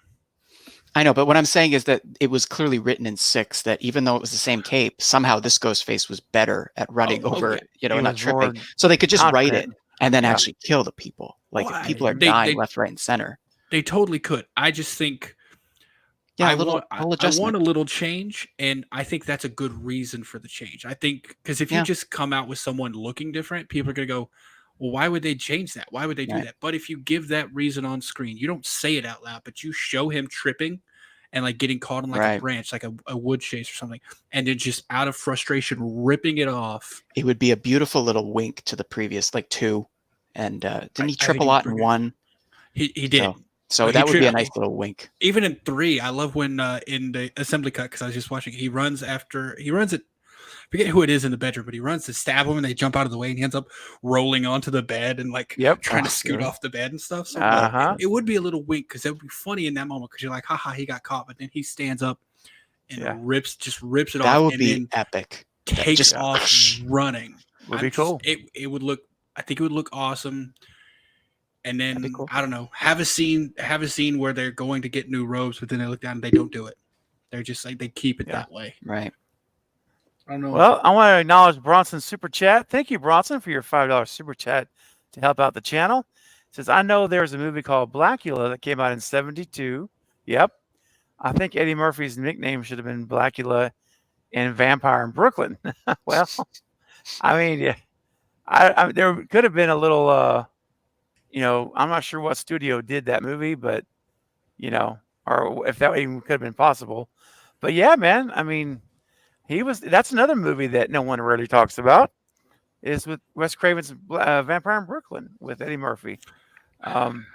It's got its moments, and I'm going to be talking about that a little bit later. Sometime this month, I'm going to be talking about it here on the live stream. Bronson suggested that as an extended cut member or higher, one of the things you can do here as a member, a perk, is you can suggest a movie, and if or movies, and if I see a title that I like or I want to investigate, then I'll take it, either do a video on it, a watch party, or I'll talk about it on a live stream. One of those 3. So one of the movies Bronson selected on his list he submitted was Vampire in Brooklyn. So I'll be talking about that sometime this month. So stay tuned for that. Thank you, Bronson, for your super chat. And then why not Ben coming in with another $2 super chat? Thank you, buddy. I'm sorry, Amber had the best reveal of all time. Well, saw it coming. She does. I mean, you're look, so man, mean. It's just, I think for Poor Amber, look, I will admit this. I will admit that when she was acting crazy after the reveal, she had some moments that I liked. Oh, she's a good actress. She's a very good actress. And again, I think it's all about how her character was written. I think for me, here's my issue with Amber, and why I always keep this picture, is because this was her character from start to finish of the movie. Yeah. I didn't like her. And see, if I don't like a character, I don't get it connected or attached to them. I'm not like Stu. I loved Stu. And therefore, when we got the reveal, I was completely all in on everything.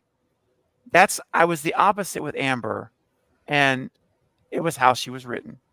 But I respect And yet she did everything apparently. So that's the weird thing about Scream, is like, I know she's not on screen much, and then when she is, she's annoying, but she did everything. So we have to take that into account, right? She did pretty much everything except Wes. Like Wes was Richie, but other than Wes, really? Man, we know that now. Yeah. Okay, Wes was killed by Richie. Amber killed Judy outside, and it was Wes inside. That's about the only time they were both together. But other than that, I don't know that Richie killed anybody else. Which is why Sam called him a man baby. and Like had a, his, oh, you sorry. know, no, I was just gonna say she called him a Right. man baby in 6, and which I love that Man, line. baby. Yeah. And basically had his girlfriend doing all the work for I him. love that line. Like that's a Yeah. little tidbit of like they actually, I don't know, the connective tissue was there and they were just on. Like That's that right. might not have been in the script, but Christopher Landon would say, actually, let's add this in here, Yeah, because the man. fan base knows. And again, I still say this: if Guy and James are back, I'm okay with that. But with Christopher there, I'm holding out hope that the producers and the powers that be will give him the freedom to have a say and to have a chance to look, suggest, tweak, whatever we want to use. And if he sees a pothole, call it out and fix it. Say, hey guys, look, this is great, but we can't do this way. We got to do something else, or And we got to add something. And Matt and Tyler are executive producers. I wouldn't be surprised if maybe they have a time and they can fly in for a day or two before, during, meet with Chris and say, listen, we know these producers now. If you see something, go for it. And they're going to support you because we told them, I can see that. Jamie says, suspension of disbelief. Buy the ticket and take the ride. I can only suspend disbelief so much. We unfortunately, because Scream is so strong, the bar's up here and they have to keep hitting it. Look, you're following Wes Craven, man. You're following a 4 franchise of 4 films. A miracle we got an icon from him on this. Sometimes I think back and I'm like, that's never happened, right? A horror franchise? No horror franchise has ever had 4 and from a legend. Yeah, I don't think so, man. No, I mean we are spoiled. I think Eric, we are spoiled rotten, and I love every minute of it because those 4 movies, whatever degree you like, or one's a favorite or not, it's fine. But all 4 of them are consistent.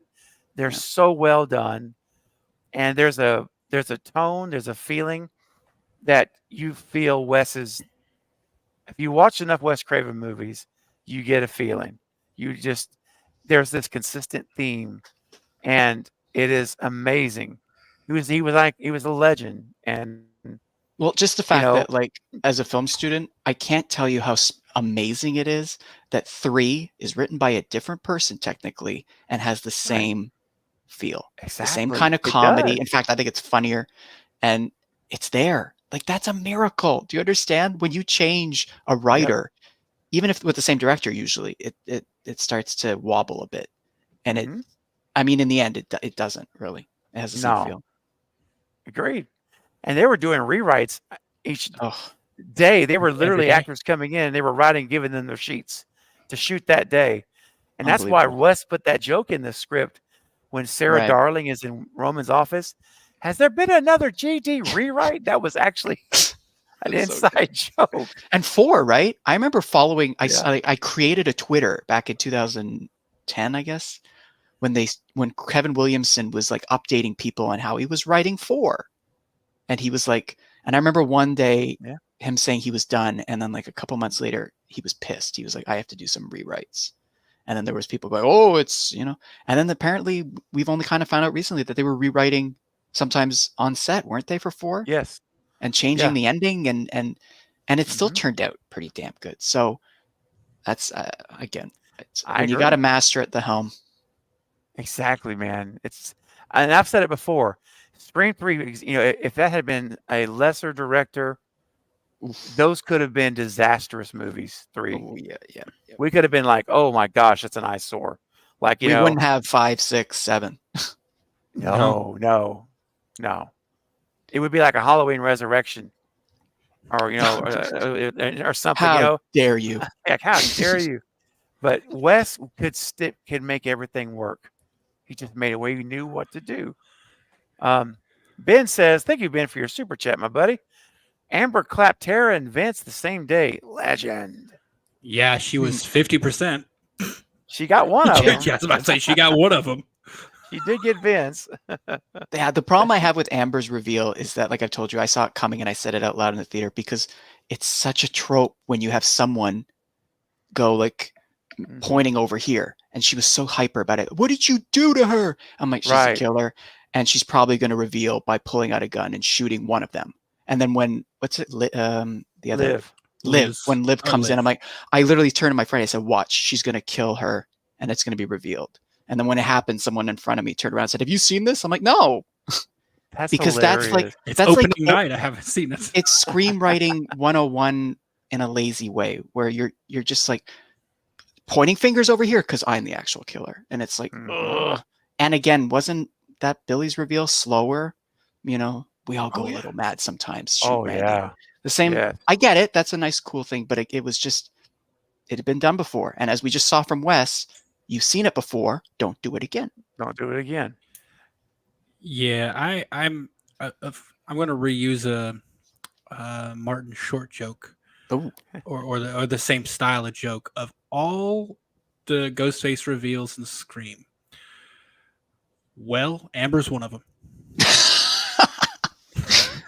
that is a great Martin Short. I forget. I forget which one he was on, but it was some late night talk show. Oh, He was talking about how it's.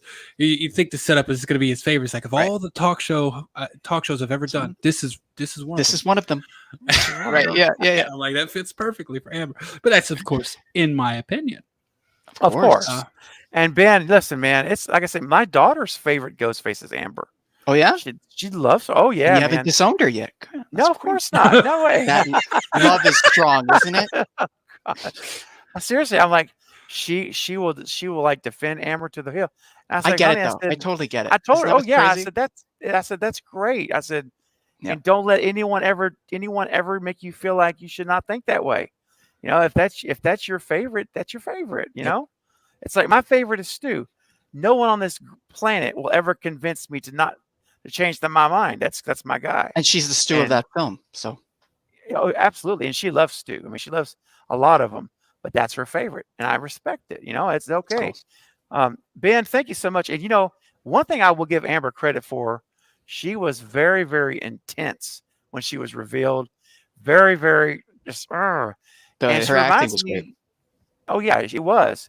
And it reminds me a little bit of the frustration, like the anger shown by this lady here. Hey, mister, not so fast. What's wrong? You see the sign? So what? Well, can you read it? Don't you? You're not allowed in this lane. It's what are you 10 doing? items or less. Awesome. I could see Amber doing that. The I tone could change too. from the first line to "Do you see the sign?" That was awesome. Well, can you read it? I'm like, oh, okay. She's not messing around.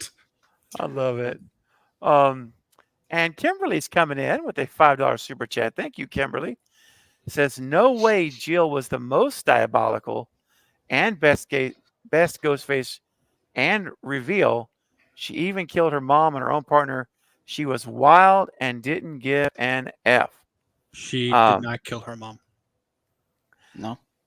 Yeah, I mean, we want to that believe would've that because it makes it darker and cooler, but I don't think she did either. Well, people often misremember the line she said. My own mother had to die, right? My own mother had to people die. often misremember it. Right. I had to kill my Good own point. mother, which is not what she said. She said my own mother had to die. Right. If she had killed her, Right. she would have said it. Right? Oh yeah, she would have said, But- I killed my own mom. I mean, But to she's flip the responsible, coin, but though, yeah. I'll flip the coin a little bit, though, and say she obviously knew and endorsed Oh yeah. Oh, her mother She's being responsible. killed. She'd be She's tried with that responsible. murder. So it's kind of like an accomplice. Like she didn't take the knife and shove it through the mail slot, but she's still Although, supporting. aren't there two what's in going that on. scene? Isn't that the reveal in 4 where there are 2 killers because they go out the back door and it's in the wind chimes, and then they go out the front and it's immediately coming up? So that's Jill at the back and Charlie's in the front coming in. Maybe the wind chime Yeah. thing had always seemed weird. Wasn't there some weird justification that there was like a mannequin or a prop or something that's the reflection in the I've wind heard chime? but it was that, moving. Eric. It was I don't moving. believe it though, because I've heard that from but Interesting. Ghostface, they're moving in those chimes. They're walking. Yeah. They're not still. So It was every just a time I cool watch little that, I artsy always look. shot. Oh, it is it is. You're right. So this is the just why I think Stu would have been involved in that one. Because here's the thing: Okay. Jill was already with Kirby. Yeah, there's some Remember- weird timeline stuff there that doesn't make sense. That Sydney bothers had me. just went upstairs and Yep. saw Jill left to go with Kirby. So Mhm. timeline wise, Well, we Jill don't know sh- exactly when, right? That she Well, snuck out. She was already gone when Sydney came up. Yeah, so it could have been like 2 hours she'd been gone. Well, I don't think there was that much time. But right, she would have been with Kirby. Yeah, she would have been with Kirby. So Unless that computer screen was not done on purpose. And Exactly. It was fake, That's and what it I was was just thinking. to get Sydney to think she left. well, That's right. It was definitely on purpose because she wanted to get Sydney at Kirby's house. Right. Yeah. But in order for that to work, she had to be at Kirby's house. So Again, my problem with 4 is that, and I loved it when I first saw it, but when you rewatch it, there's certain things that, maybe because of the rewrites and the Weinsteins, there's certain things that just don't add up. And then, yeah, as fans, we're like, oh, maybe there's Stu involved. I was about to say, I think it adds up if Stu's involved. If that was someone there. Right. I don't know. It's weird that there was another mannequin there, but if there's no one else involved and the end is it's only Charlie and Jill, then something does not add up. Right, but I feel like that's kind of Scream too. Aren't there? I have problems with 1. It's sacrilege to say, but there are certain things where it's like, I know, but again, it's so much fun, and you end up in the same place, and it's like, who cares? Yeah. I think 1, and for me even 4. I'm bringing this up because I think Wes Craven and obviously, Steven, you're much more of a Wes Craven aficionado than myself, but I think he's the type of director, he's not going to give you everything plain and laid out. He's going to give you stuff to make you think. He does. And I think that's exactly a genius. And I think all these things we're talking about in 1 and 4 were on purpose. And I think that is a key difference between 1 through 4 and 5 and 6. I don't think these 100%. questions we have are on purpose. I think these questions we have are because they didn't think it through fully. Well, and it's been hard for me because, and probably a lot of you guys out there listening and watching, because coming from the 4 Craven films and being, I mean, he's my guy. I mean, I've seen all of his movies from the 70s till he passed away. He's your channel. He's my channel's namesake. I mean, that's how much important his legacy is to me. And I will tell you, everything is on purpose. I'm telling you right now, there's never an accident in a Craven film. And especially these Scream movies, like every little thing, like I talked about earlier, how the trailer was stoned, remember? About being overpowered. I noticed that. I was like, oh, wait a minute.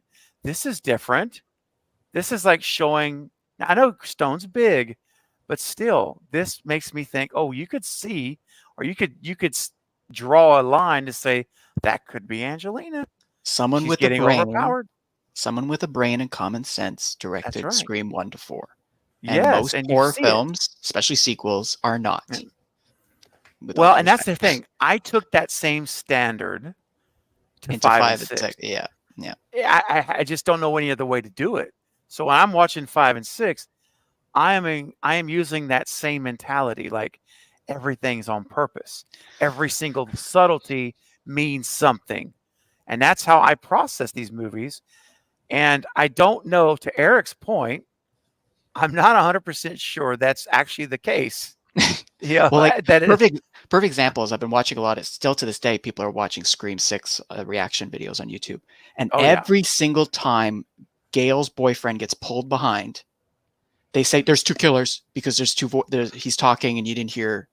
And I still stand by, no, that's just a complete continuity screw up because it's Quinn talking on the phone. It couldn't be Bailey and Jack Champion. No. And then people are like, well, it's Stu. Okay, well, if it is Stu, that would fix that problem, right? Right. But I still don't understand why Stu isn't popping up yet. Why wouldn't he be in the shrine ready to take them out? So that kind of loses some credibility as well. It's like they have to go back and, like Eric said, plug those holes and give a great line why he wasn't revealing himself yet. If he's all the way back to 4, well, I've been here's my manipulating for suggestion 12 years. Can I give you a suggestion? Here's what I would do if I was a writer on this, just talking about why wasn't Stu in the shrine. And the reason I would say it is because Sydney wasn't there. Perfect. And there you go. Boom. And I'm not going to come back until I can get her. Yeah. That was going to be my thought is I'm not risking it. Yeah. Well, he's not here yet, storyline wise, because Sydney's not there. Doesn't make sense for him to come back. But in terms of structure wise, I love Radio Silence, James and Guy, awesome. They're not the most original people in terms of core story. Yeah. 5, core story of 1. 6, core story of 2. The assumption from me is 7 was going to be core story of 3. And what is a perfect core story of 3? Well, something you thought was true from the beginning is false. The past come back to bite you in the booty. Yep. And that's Stu Macher. But now that we know this, now that they know that the fans are like, okay, well, it's going to be a carbon copy of 3, then bring someone back from the past, but not for the same reason, I guess. Do you know, like if it's Stu coming back because he's been manipulating everything, then it is like Roman. And it's crazy. It's like Roman 2.0, but he's from the original, like Roman's kind of the cheat. Anyway, it's like, I'll take have him like above it. Have him above it. I want this all powerful, crazy Lillard performance of, you know, I don't know. Well, here's the thing. You know what? If he was, I don't want him just behind 5 and 6. They're not behind it, but just involved in 5 or 6. I want him involved in 2 through everything, because I've said it before. You can connect him to every single movie. 2, you got Miss Loomis, who's going to be looking desperate for any connection she can still have to her son. What better connection, if he's still alive, than his partner, who he shared something with that he didn't share anyone with? Okay, you get 3. Well, Roman put Billy up to killing Maureen. So the whole thing started with Roman. Billy's partner probably show up to help Roman. I think it's entirely plausible that Roman was actually in Scream 1. That's what bothered me about 3 is what is that called when you redo something that's already been done? Retcon. A lot of people hate retconning in films, and it's like that's why I remember anger about Roman.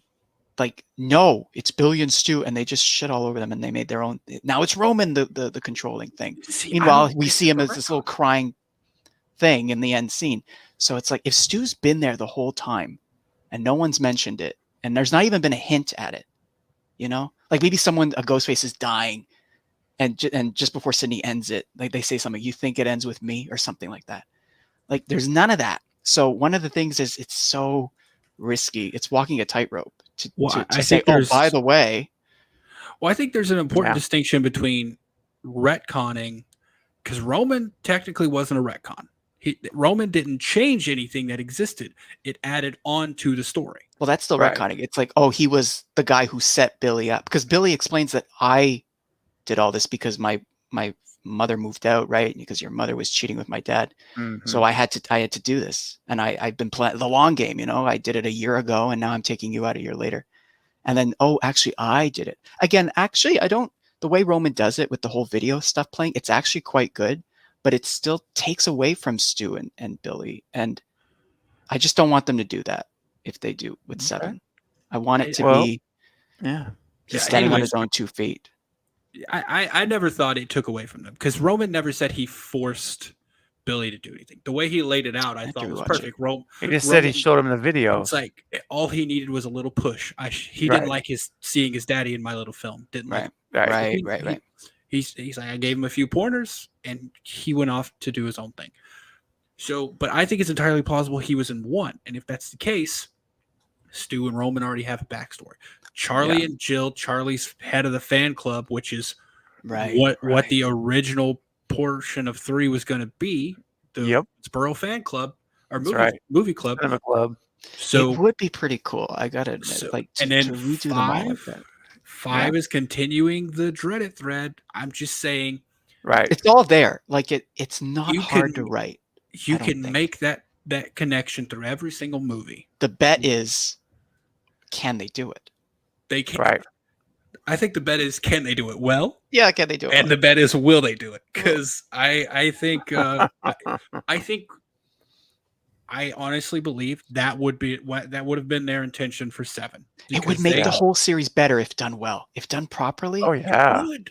And again, this would mean fanboys, Guy, James, Chris, get some people, watch all the films, sit in a room, and watch all the films and go like these little moments that Wes put in that maybe he didn't mean anything by. Let's use that. And I still think, like you said, Roman, I think it was Steven who said this, Roman being in 1. Remember when they go to the grocery store?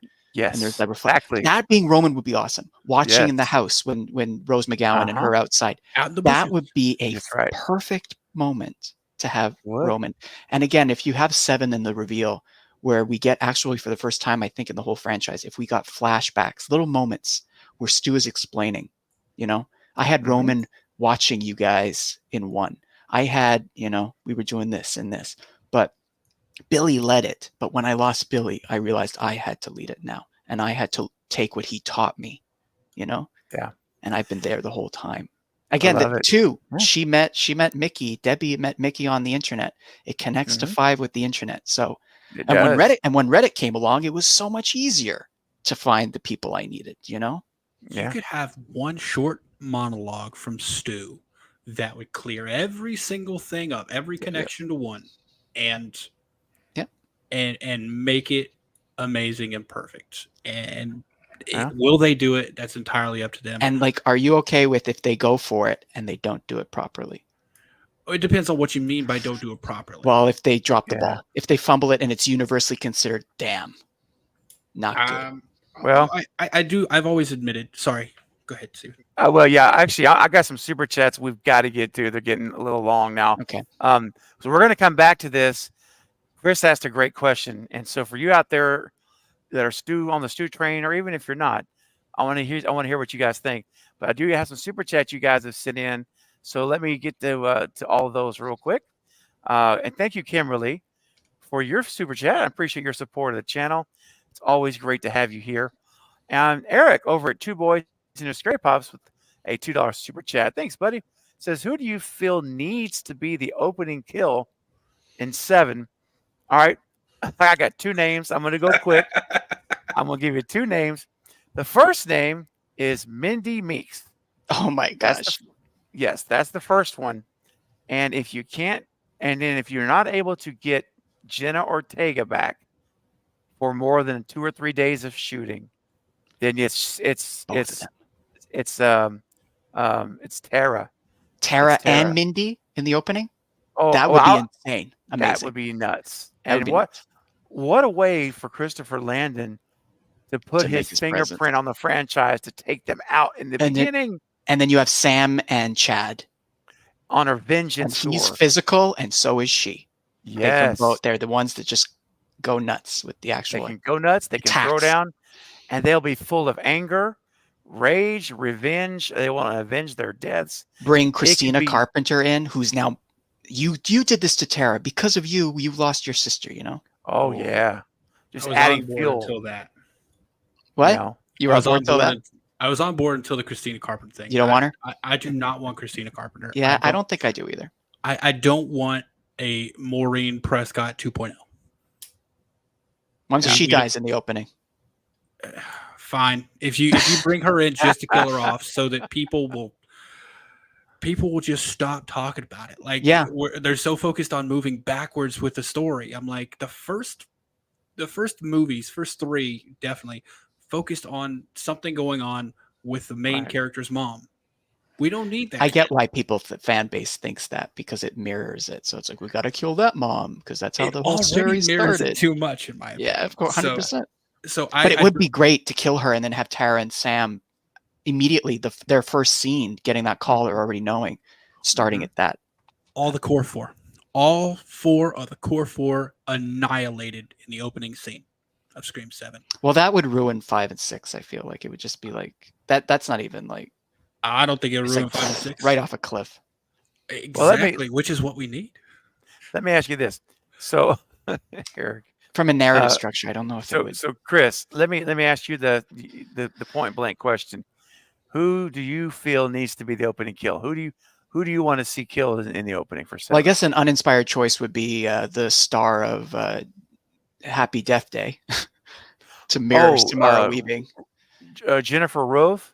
Is that her? Yeah, Jessica, Jennifer Roth. Yeah, Jennifer Roth. But yes, I think it should be a returning character and someone else. I think it needs to be 2 people that we feel. Yeah. And I think I think it's kind of goes without saying that the fan base seems to love Chad more than Mindy now, officially. Yeah. After 6. So yeah, killing Mindy in this epic, maybe just kill her and have this epic 12-minute Casey Becker style thing. Yeah, man. And Chad dealing with that. I like it. Okay. Eric, who do you want to pick? Like I said, either Mindy or all 4 of them. Or all 4 of them. What about 3 of them? Keep Sam alive to be the protagonist with Sydney. My only issue with that is Sam, if you kill Tara, it's going to push Sam even more to the dark side, and I don't want Sam going to the dark side. But that would be the point. Like, she doesn't. She gets close, but she's like, no, I'm going to be better. I'm not that person, even with losing my sister like that. And it that's makes fine. It seem like it, but she pulls it back. That would have been fine, except that's kind of the exact same thing that's happened in 5 and 6. I don't want to just let's keep pushing her and see how close she can get. I don't want that. Honestly, I don't want if it's me, new story or Sydney. I don't want the Carpenters. But you got to finish the 3. Don't you agree? It's a trilogy. You got to finish the 3. If you want to kill them all by the end, or they're all dead by the end. Okay. Is this a trilogy? Well, I know we don't know. There's originally 4 Craven, so are they going to do 4 here? Yeah. They love the money maker that I guess Jenna Ortega is. I'm just saying, as of right now, we got new directors. We do not have confirmation on the writer, so there's nothing saying that this is going to continue the previous story at all. Right. It would be interesting. Right. It goes without saying. We think it's going to be a trilogy, but imagine it starts in Sydney, and we're on Sydney, and they're the background characters in a couple of scenes. Well, I proposed this. I don't know, a couple weeks ago, maybe a couple months ago. Do half and half. You have a Sydney story going on at the same time. You have a core 4 story going on. Bring them together at the end or third act. Yes. And you don't know if these ghost faces are working together, if they know about each other. But then these ghost faces come together to take on Sydney with the core 4. If they do that, I do want Sam to get really dark, and I want to see Sydney Prescott look at Samantha Carpenter and pretty much just be like, I killed your father and I killed your grandmother, and if you keep doing this stuff, I'm going to kill you too. See, now you're making... this is better than what we're going to get. You realize this, right? I know this, man. I know this. That's my problem with these theories and these things is because I don't think I'm a great writer. I'm not going to say I'm even a good writer. I'm going to say I think we as fans, or at least our media groups, we have better ideas. Yeah, I agree. Well, like I said, I think we're bigger fans than the actual team currently doing the film. So, yeah. Hey, Smiles Voice coming in with a $10 super chat. Wow, thank you so much for your generosity, man. If we get 2 or more Ghostface in 7, I hope maybe one of them can change the look or attitude slightly. Maybe a chrome mask with a black spec op look, a dagger knife. Only problem is, what would they do differently? Yeah. Well, it's interesting because when we were talking about the Stu cult and in the past, and I remember there was a time where I was discussing what if Stu had a different mask. Like, he had a Ghostface mask, but it was different than the others. He stood out as he was the cult leader. Something about his mask was different. Maybe you could even have a couple of other masks depending on where you rank in the cult or something. I mean, you could do it a lot of different ways. But I do like the idea of like, if it's a Stu cult, which I hope it is, that kind of scenario, when Stu shows up, he's not just like all the rest. Maybe it's the aged mask, right? Something. He stands out, guys, different. So I like that idea. What do you think, Chris? What do you think about? It's rough with 6 because we got these cool masks. I mean, I remember December when I think it was a bit later. It was like January when we saw the official thing before the trailer came out, and it was like, oh my God. And I got excited, even as someone who's like mad about it. It was like, oh, they're going to do it. And it looks great. Like, how are they going to make the mask look? Unless it's like a chrome thing, which I don't know if, I think it's kind of a miracle that the entire fan base seems to love the masks in 6. That was risky, but we're in a new era now. What are they going to do? Yeah. What are they little things that they're going to change? And now a new director. Exactly. I mean, anything's on the table now with a new Everything's on the director. table. We don't know his preferences or what he likes, and so we can theorize literally about anything. He might be a little tied though. Like I That doubt could he be. has final cut. So he might be like, no, you're going to be doing this. Here's where we're going to allow you leeway, but this is you got to do this. Yeah. I think it would be great if we had like just a little opening of like just a couple seconds at the beginning where you see someone walking in the shrine. It's like right after the whole thing's happened. Walking in the shrine, and you see someone pick up the mask that Quinn had. Because we know that was Stu's mask. And then at the end, he has his original mask. And Well, that would give it away, but I know what you mean. Yeah, we would know. We don't have to notice which one would pick up. We could see them picking up all of them. Pick them all up, stack them. Yeah. And then, but at the end, when it is revealed that it's him, I don't know, a little line of like, I got this back from Quinn. She had good taste, something like that. That was just it was just like Billy said when Sam picks up Billy's knife. He's like, that was my favorite. Yeah, I like that. And it's just say something about Quinn having good taste, because she said Stu Macher was my favorite. And even the reference to Nancy, I love that Jack points that out too, because I love Debbie or Nancy. Oh yeah. But that was the other thing too. I was wondering, do you think that those masks are done? What's to say that those masks won't come back? I don't think there's anything to say they won't come back. I think all of it still.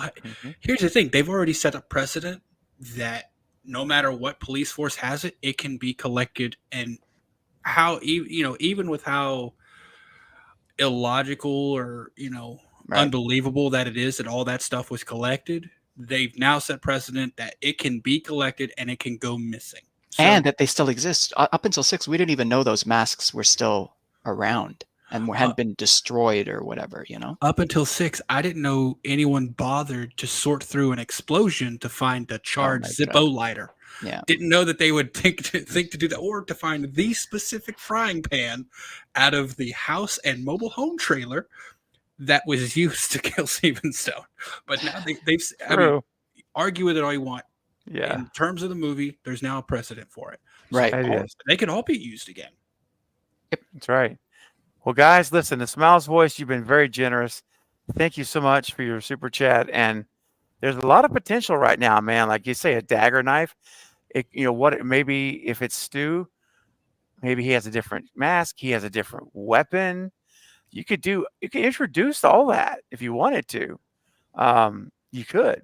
And just making, like, we all know there's something about this Ghostface that's not like the others. We don't know who it is, but there's something different. And something else that's different is when you're just in the mood for a little spicy mustard. And sometimes, it's just nothing hits it. Nothing hits the appetite like the spicy mustard. So guys, in honor of Smiles Voice super chat and this beautiful yellow shade, we're going to hit the spicy mustard. So I need you guys to sing it out loud at home. And if you're on the panel, feel free to unmute your mics and sing along. The words are at the top of the screen. Here we go. Do you feel the hunger tonight? Tonight. Oh, are you a little hungry? I want to be a hot dog. Be a hot dog tonight. I'm a hot dog. If you want to take a bite. I'm a hot dog. If you want to dip me in spicy mustard, then you can, because I'm a hot dog. Wow. Give me a wow, Chris. Wow. Eric, give me a wow. Wow. I'm wondering, I'm seriously wondering if they were watching your streams a bit when they were bored. Dude, during the filming. What do we see? Let's get a hot dog outfit, because that was filmed toward the end, as we know, after you were playing these videos. Yes, dude. And I think they're watching. And we need to be nicer. I need to be nicer. You guys are geniuses. Just bring the bar up a bit. I have no qualms with what I've said about it online. I haven't. I'm totally okay with that because I haven't lied. I'm not trying to trash them. I like to say that I still love the movies. I do. I do don't too. think there's a single Scream movie that I think is a bad movie. There's brilliant sequences in 6. Like Absolutely. the opening, the 4 scenes, and the ending. I call the 4 scenes, the 4 action scenes, like incredible. And the pacing was so good. And between those moments, there's awesome character development. The score was way better. I hated the score in 5. I thought it was great in this one. Yeah. Not Marco, but still great. Right. And it's close. There's moments with that. They created their own theme. It's the first Scream film with like a theme kind of thing. When the Paramount logo comes, oh yes, and then they use it in epic moments. That's good. You know what's funny with the new director? The first thing I thought of is there a chance Marco will come back? And then we went on to IMDb and we started looking up Christopher Landon's movies. Yeah. And guess what? No way. No, not Marco. Oh. He uses the same composer on like every movie. Do you remember the name? You know what? I have to look it back up. The movies, though, were good. In fact, I think it was this new vampire movie out now, The Dementor. I think he's doing Last Voyage of the Demeter. Yes, I think he did the music for this one, that one. He's done a bunch of stuff. He did. Bear McCreary? Yes, that's he's the guy. Epic. Yes, he's awesome. I think he was like Mission Impossible and the Terminator show, I think, and stuff. He created a great theme. That's there cool. You go. The other thing too, are we going to get the same DP, Brett Jekowitz, who works with Radio Silence? If it's different, then you're going to get a different look, But I guess that's part of the test for them to try and create that same style. Or is he doing something completely different? Is it Eric said? Is it a brand new script, new characters, going to go back to the original characters, and we can have more of a different look? Yeah, I think, in my opinion, and of course y'all can tell me, my preference would be what I said: half Sydney story, half Carpenter Core 4 story. Bring them together at the end, because I think Sydney needs a good ending. I don't think Sydney has to be in every single one. I don't. I'm not one of those people. I used to be, but I don't now. However, I don't think the ending she got in 5 was suitable for a character of her status. Bring her back. She doesn't have to be a solo, solo hero or anything. I want to see Sydney and freaking Sam Carpenter side by side, just annihilating ghost faces. Patrick Dempsey in the background. And then again, when we're past these people, then we can have Sydney's kids in the next trilogy, Maybe. Yeah. Because that's an easy right, And I'm not against it. However, I think the best possible, I do think if we got an entire new cast, I think it'd be a little jolting. I think it would. Yes. No, I don't think it. That's what I'm saying. Narratively, it wouldn't, we would all be, huh? The only way I would be okay with it is if we did get the Core 4 slaughtered in the opening. I would be okay with that because I think you're like, well, we're starting off sprinting. We're not even starting off running. I know, but it's like Terminator Dark Fate or something. It's like, okay, half the audience is like, oh, really? Right? I just got invested. I like Sam now. And you kill her off in the 8-minute mark. Right. I don't think, but again, I could see another member going or two. And then have the third one die by the end and Sam's left, picking up the pieces. That's true. I mean, I love Sam. I do. But I also love Dewey. I love Gale. But if they gotta go, they gotta go. Like, I do like your idea though of because we love that kind of thing, juggling the two, Core 4 and Sydney and Gale maybe hanging around and bring them together toward the end, like a Seinfeld episode where everything meets at the end. But I don't know if they can write that. If they do and it works and there's great tidbits and Easter eggs, that could be one of the best in the franchise. Yeah. I think sorry, just one really quick. It kind of does mirror 3 a little bit because Sydney was right. Half the film she was secluded. Good. And I think you could that'd be a great homage to 3 to do it that way. Yeah. So there you go. That's my little pitch for 3. Yeah. I like it. All right, Smiles Voice coming back with a $5 super chat. All right, thank you, man. It says Amber's pros. She was the most wild reveal, maybe the quickest ghost face, straightforward, most durable, but her being excited is what caused her downfall. She's cute too. Styles voice, I just think you're fancy on her, man. Yeah, I think That's what it is. I think you. It's like all the Jenna fanboys. And there's nothing wrong with being fancy on her. I don't think she was the most wild reveal. I don't think, in my opinion, you'll ever get wilder than Billy Loomis's reveal. I think that because that's where it all started. Like everything else is trying to match that. Yeah. So that's why I got it. That's why I always got to give the reveal to Billy, and then subsequently Stu, because we had. I mean, I can't say we as in everyone. It was not clear to me. Right. First watch, there were more than one. No, not at all. They structured it so beautifully. That's why one is it's a double punch. It is. But again, with Billy falling down the stairs, the shirt's clearly not torn. It does, when you watch reaction videos of people who have never seen it, they immediately start figuring it out. So I think even Stu's almost a harder punch in some ways. But again, Billy's awesome. Especially the when slow Sydney, turn with that music, and then oh gosh, the music, the look in his eyes, and to quote Psycho in that moment which I love Psycho. It's like perfect Kevin Williamson writing. It's great. And then Sydney turns to Stu to help her. He's like, "Help me, Stu." And then Stu's like, just looks down at her and surprise Sydney. He's like, "Oh my gosh."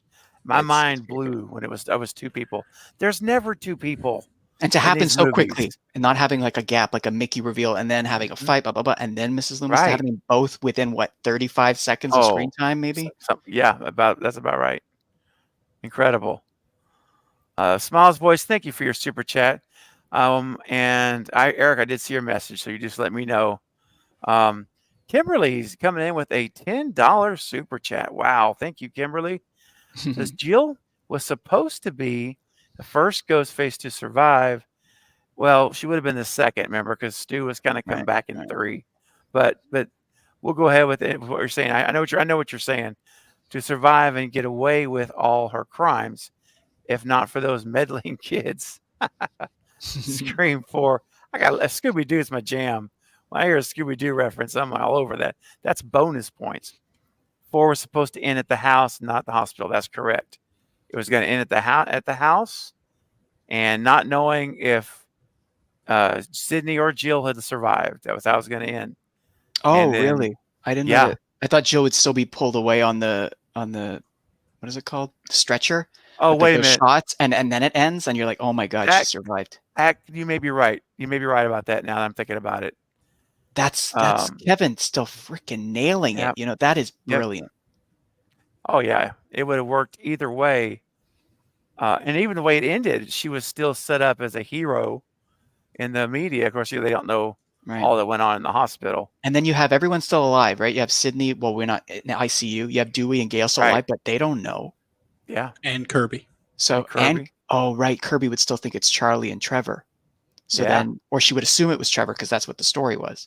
And then you have this cat and mouse for how long of the narrative of the next of 5 of us knowing and being, maybe someone's in a scene with Jill alone and we're just terrified. Is she going to start doing it again? Well, what you have there is you have a great example of, oh my gosh, why am I forgetting his name? It's a new type of screen film. Master of Suspense director, Psycho. What? Alfred Hitchcock. Alfred Hitchcock's bomb theory. The bomb theory. That's a perfect thing. You got something going on that the audience knows, but none of the characters know. And it will go off. And it makes it so much more suspenseful because you're like, is this what's going to happen? Imagine what the trilogy would be now.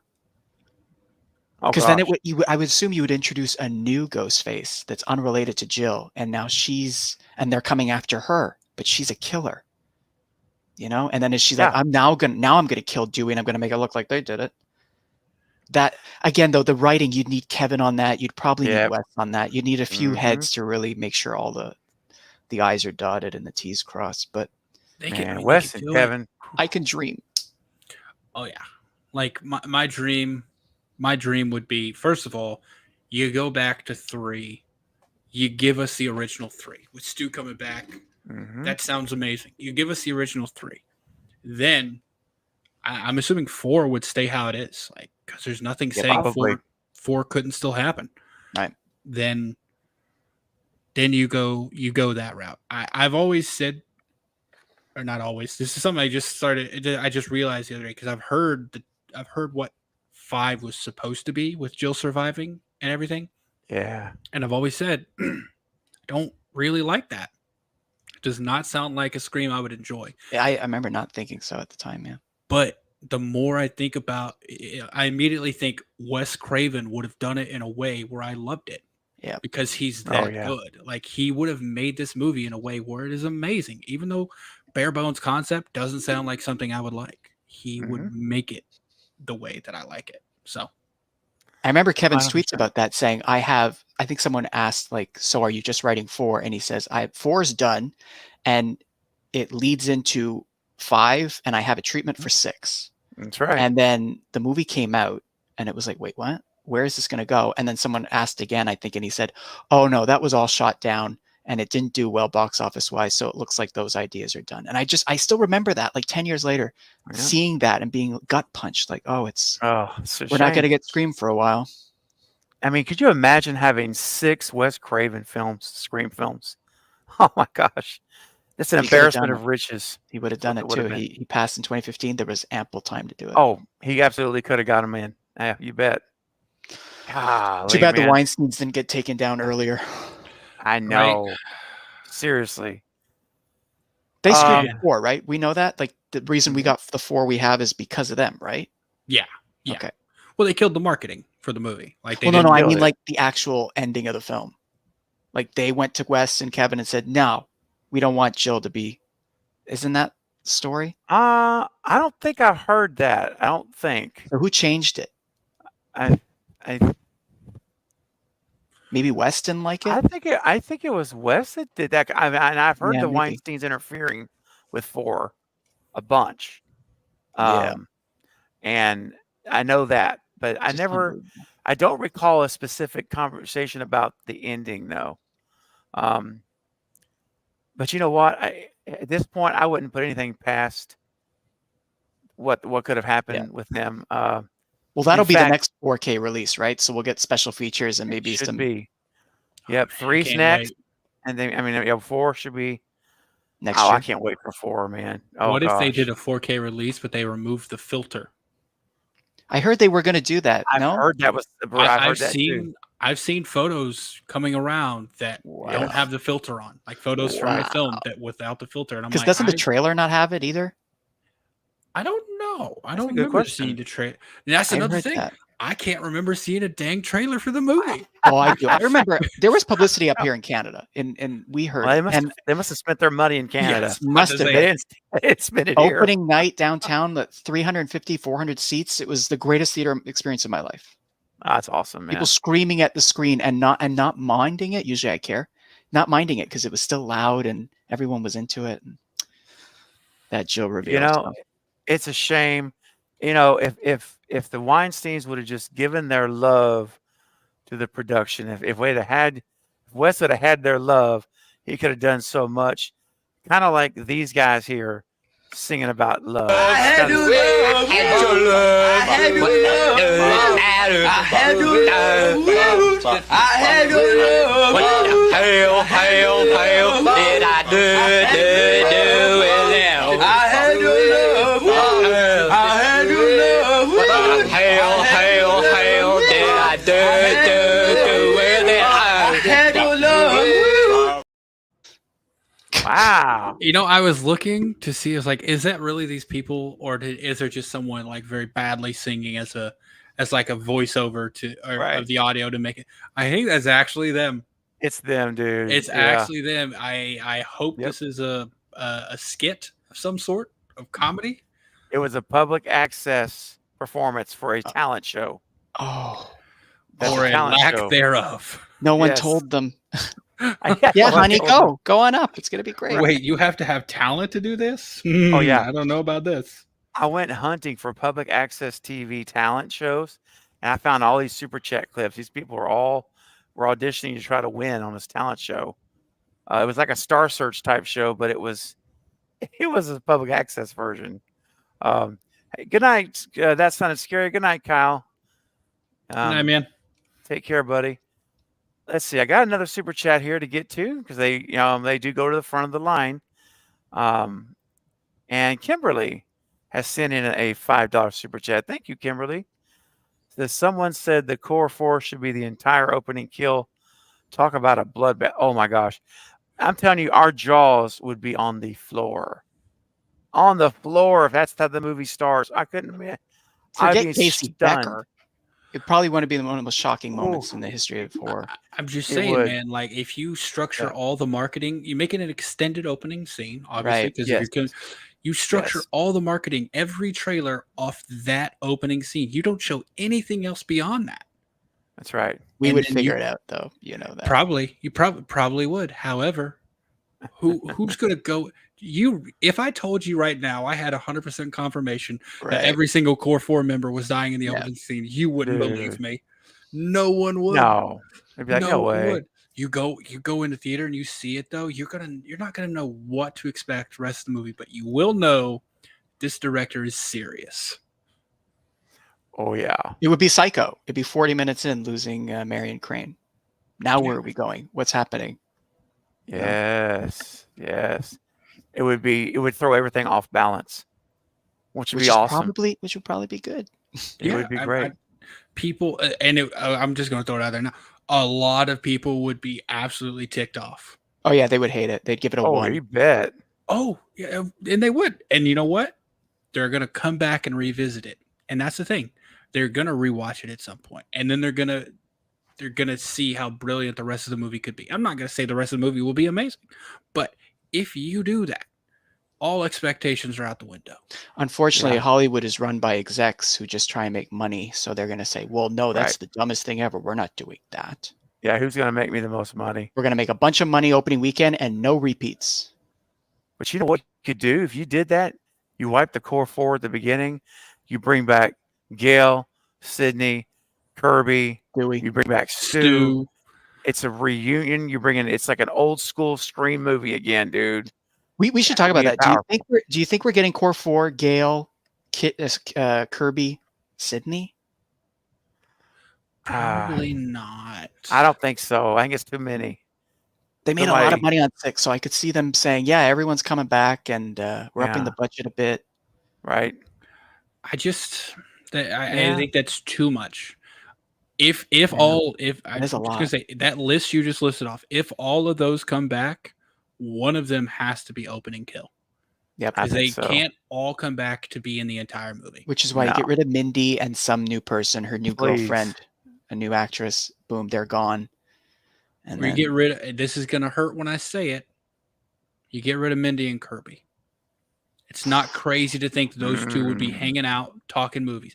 They just come out of a theater from seeing the latest Stab movie. Love it. And they get mauled. Oof. Yeah. Wow.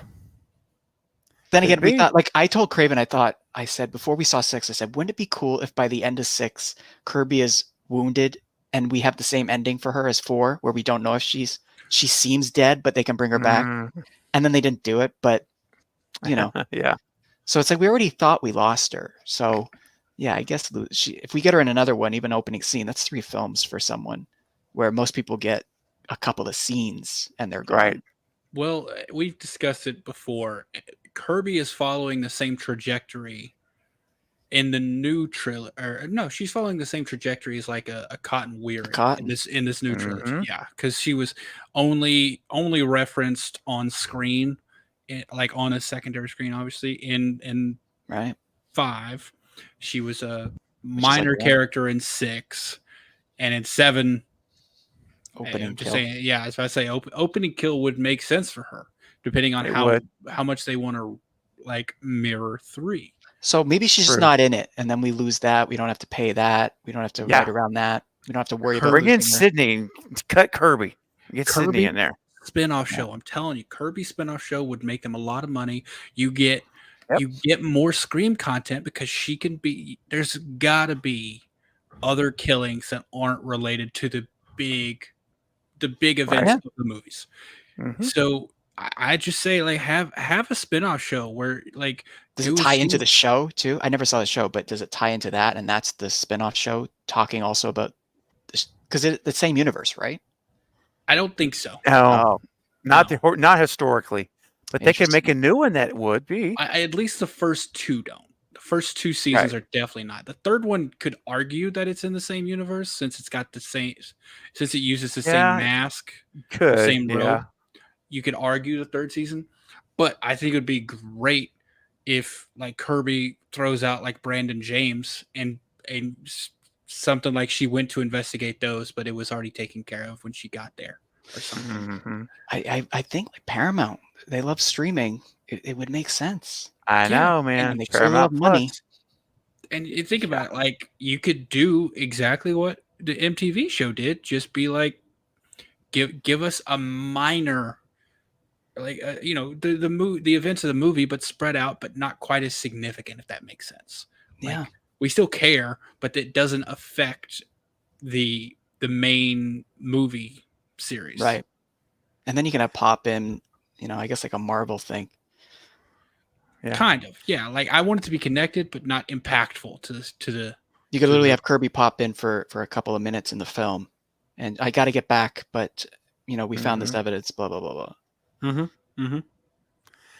All right, Kimberly, thank you so much. And Kimberly says, I got more to say. She's coming in with another $5 super chat. Thank you so much. Says the marketing for Scream 4 was atrocious. Oh, amen. Talk about flipping the script for Scream 7. Yeah, that would. She's absolutely right on both points. The marketing for 4, I told the story. I did not know that Scream 4 was a thing until I drove by my local theater. Wow. And it had a poster that said Scream 4. I said, what? What are you talking about? Did you almost lose control? Oh, yeah, I pretty much did. I called my sister, who her and I always would do movies together. And I said, we got to go see Scream 4. And so, yeah, I didn't know about it. It was released at a weird time. April 15th, I think, back then. Like today, movies can kind of come out in any month. But back then, like releasing a film January, February, March, April was like a death sentence. Didn't make any sense. But again, it looked like they screwed the whole thing. Everything. Those guys. From the production to the marketing. Everything. Yeah, marketing it's the worst I've ever seen. I mean, you've got this legendary filmmaker coming back. Last film, it turns out, And that's his last film that he directed. And you don't even give him the proper marketing to bring awareness. I mean, look what they did with 6 and 7. Like Spyglass, they knew how to get the word out and know that their movie is coming to your city. And it was amazing marketing, and it worked. It worked. And didn't the Weinsteins approach Kevin and Wes about like, okay, it's been 10 years, let's do it. So they wanted it. They screwed the production, and then they didn't market it properly. No. It's like they approached Wes to come back. Wes wasn't even sure he wanted to do another one. He's like, we ended it with 3, and it was kind of over. I think he said he wanted to see what he called Kevin and he said, I want to see what you come up with, and then that's right. We'll see. I think they had lunch and they met and they talked about it. And when they got done with their meeting, Wes was like, let's make the movie. Harvey he just thought he walked on water and everything he touched was awesome. And he knew better than Wes Craven, He tried to take the ear cutting scene out of Pulp Reservoir Fiction. Dogs. Or Reservoir Dogs, sorry, yeah. Right. Can you believe that? Like, I love that story that Tarantino's like, no, this is the whole point of the movie.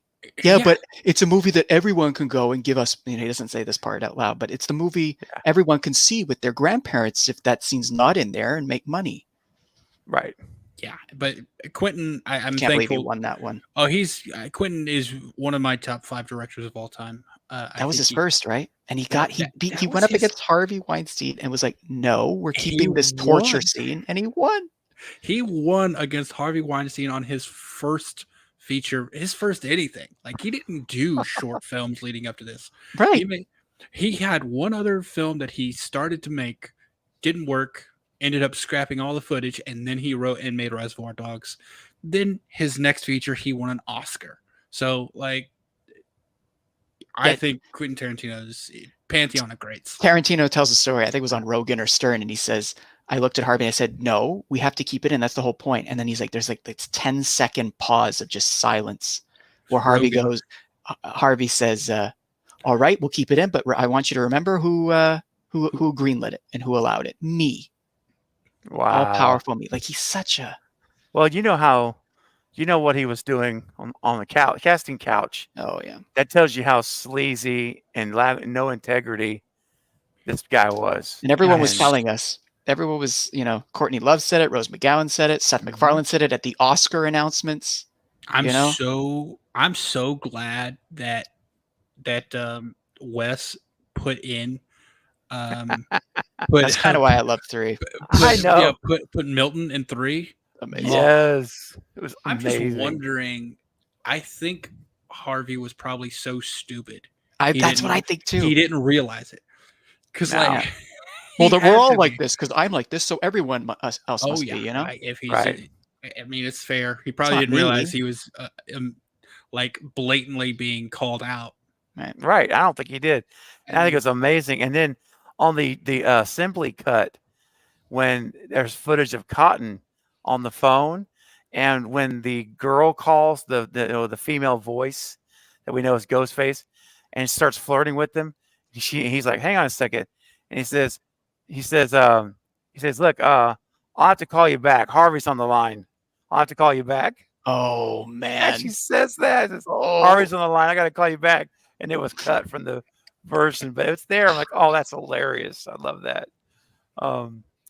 And so real quick, Kimberly, and we're going to start wrapping up, guys, tonight. It's getting late. I mean, we still have almost, okay, go ahead.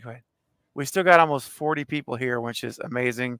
But it is going to have to come to an end, unfortunately, sadly. But I do have another super chat to get to here from Kimberly. Thank you, Kimberly, with a $2 super chat. Those Weinstein boys. Oh, yeah. A good riddance. I completely agree. Yeah, I'll just leave it at that. First, yeah, I agree. And so, Kimberly, for your super chat, I'll play you a couple of clips here. I'll play you a clip, and then we're going to end and wrap up here when Chris comes back. But, I talked about this before. Could Miley Cyrus be possessed? Is the question. And it's one to think about. I often said, like, there's no way, until I saw this clip, and it just got me to wondering.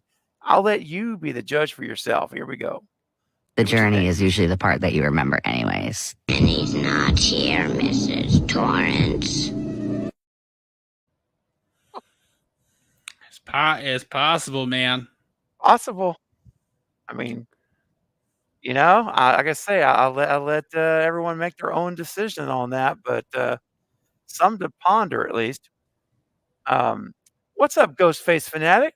What's going on, man? Good to see you here. Let's see. I heard a theory about Sydney being the Ghostface killer. Oh no, I hate it. It's dumb to me, but I could see Sam being the killer. Yeah, as far as Sydney, no. There's no.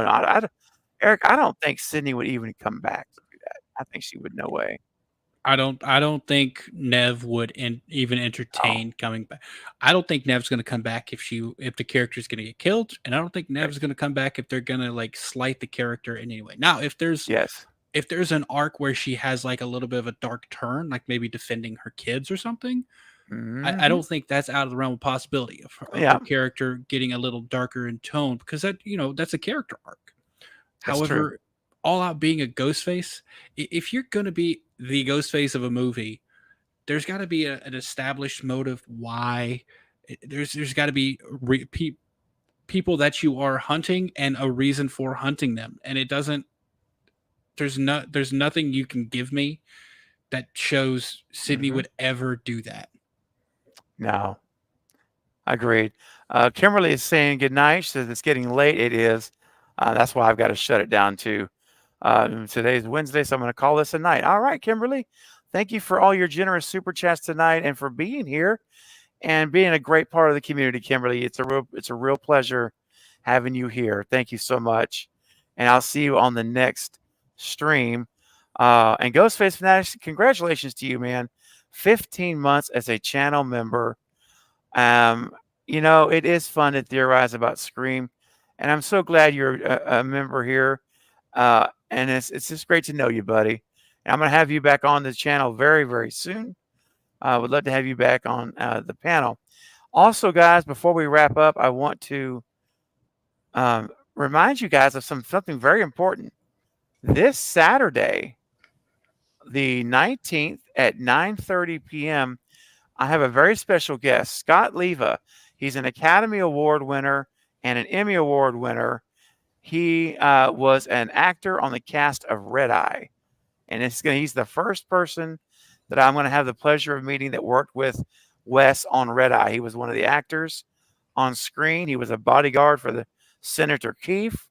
And he also did stunt work in the movie. So I'm very excited, guys. It's this Saturday. He's a legend. He was also the stunt coordinator for Insidious 2. He worked on Insidious, the House on Haunted Hill remake from '98. And he was the stunt coordinator for the original House on Sorority Row from 1982.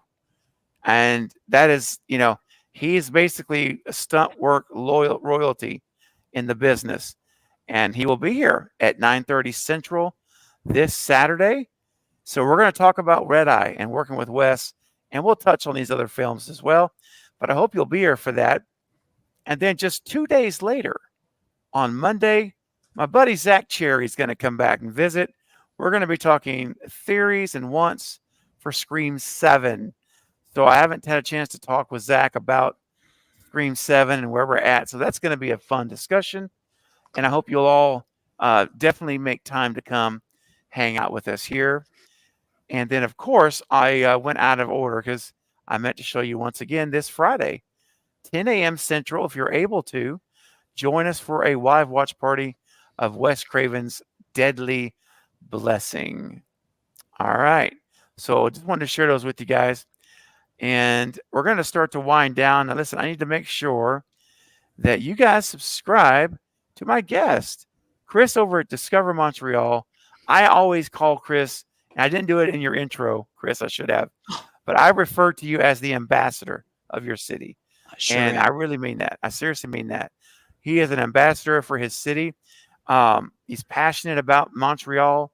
And if you go and you visit his channel, he's got amazing videos highlighting the city. You really need to go check it out. And he's become a great friend to me and the channel as we've got to know each other. And he provided so much amazing content for Scream 6 as they were filming. And I already asked him, I said, Chris, are you up for round 2? He's like, yeah, man, let's do it. So, Chris, whenever filming does eventually start, I'll be very excited to have you on again, like we did last time, and giving us updates from Montreal. It's going to be awesome. Can't wait. But this has been long overdue, my friend. And thank you for making the time tonight. Thank you for having me. I didn't expect it, but this is awesome. I mean, if it is shooting here, I'm not sure that Production Weekly is 100%, but true. I was just thinking, if it's not Montreal and they go back to where 5 was filmed, that's like right down the road from me, dude. Then you could be the one. I was about Eric to say, would be my eyes and my roving reporter. Wilmington, North Carolina is just over the hill. So if they're back to Wilmington, I went to where I went to Judy's house. Judy and Wes's house, right over the, it's right down the road. It's really cool. And I went over to Screen Gym Studios where they built Stu's house. Yeah, dude, that's just right down the road. So if they go back to Woodsboro and they're using the same Woodsboro, I got you.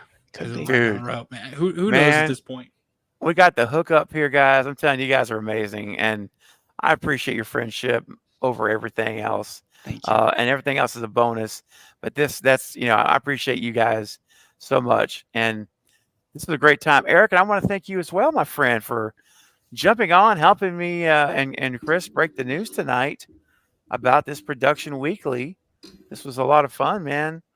Yeah, it was a great time. I'm glad we got it. Like Chris said, unexpected. I wasn't thinking we were going to get any like official thing until at least the strikes were over. So they must be itching. They're itching to get going. From what I understand, the strike talks have resumed with the studios. Oh, interesting. The negotiations have resumed as of this week, and there's apparently there's some like deadlines for network television shows that is coming up. So they really need to get the writers back in there so that they don't miss anything for those. So apparently that's what's motivating the studios right now to actually have the talks, because they're getting close to that timeline. They're getting close to the point where I guess like mid-season shows next year don't exist. Yeah. They haven't been filmed. They usually start in the summer. And film studios won't have anything for next fall into winter and summer. Which is, I mean, your Oscar movies. Which is like, let's go. We got it. Like, you got to get in the can now. You got to film now to get in the can. So then the post and stuff. So yeah, they got to be making moves here. So who knows? There might be something going on in terms of strikes that we just don't even know yet, that they might be coming to an end now. I know there was one source I saw that said an early September break was expected. So yeah, who knows? They could be really close. And if they are, then this is on track. But I don't even really think we talked about the strikes that much. But my prediction is if the strikes continue for like anything more than 2 months, I think this timeline's pushed back. Everything. They won't have enough time to actually solidify the script, cast the movie, and then set up production, like clear schedules for production. So I think we'll know by September. I think it was someone at Warner Brothers, because I'm so excited about Dune, and they said that by September 1st they will, because it's coming out November. They said we'll know if we're delaying it because they can't get the actors to promote it or something. So I think by September we're going to have an answer. Are they prolonging it, which means it'll likely go through Christmas, they said? Are we going to get it? Are we going to get it done now? I've said it for a few weeks now. I think the strike is going into 2024. There's a lot of, and just not related to horror, but the Marvel's visual effects team or whatever. Oh God! Those workers just agreed to unionize. Yep. They just voted to unionize, and they're going to go on strike. So, I think the studios are either going to break, or they're going to have to. They're not going to back down. The actors are not. The actors and writers aren't. There's so many big name people supporting them with donations to keep them going. And there's studios that are still producing, like A24. A24 got an exception to keep working because they met every demand of the Writers Guild. So A24 movies still working, still going, because they agreed to everything. So I don't think old Disney or Paramount don't get me started. I don't think any of them are going to be willingly say, sure, we'll pay millions and millions of dollars to you extra. I don't think they're going to do it. So the interesting thing is, I heard that apparently Canada's under a different thing. We have ACTRA, different whole system. So the only people that would be impacted are, because the Directors Guild is not on strike, so Chris is fine. But the James and Guy thing and the 7 American actors you're hiring who are part of the union in the States. So maybe if Paramount and Spyglass get a deal with them, maybe they know something. That's why it's coming out slowly. Like, we're going to get a deal. Warner Brothers and Disney aren't, but we're going to get a deal. And we know we're starting Q1 2024. Yeah, I mean, it's possible. I think they would still, since it's, I don't know how the different union works in there, because I know some, like, they'll often say, like, and you're in film school, so you probably know this, but when looking for like acting roles, it'll tell you this is a union role or this is non-union. Right.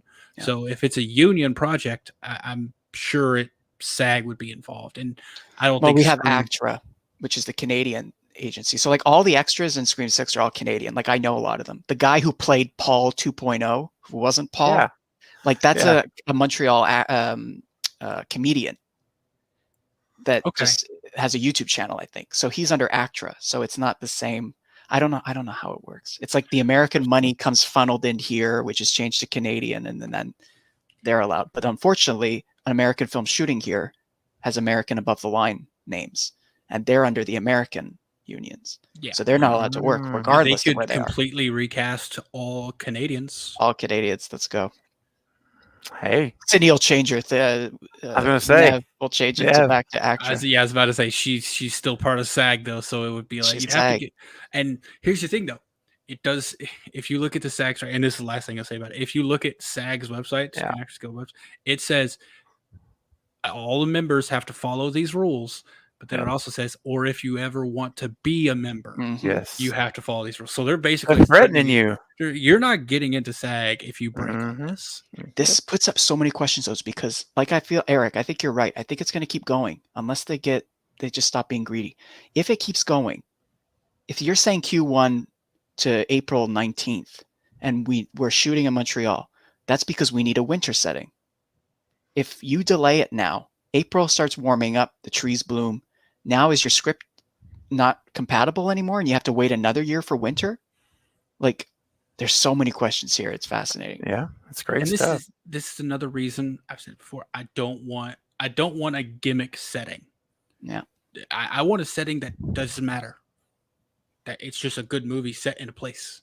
Because I don't like that. The idea that it's a winter setting, but because we got delayed, we got to wait a whole nother year or write a different story.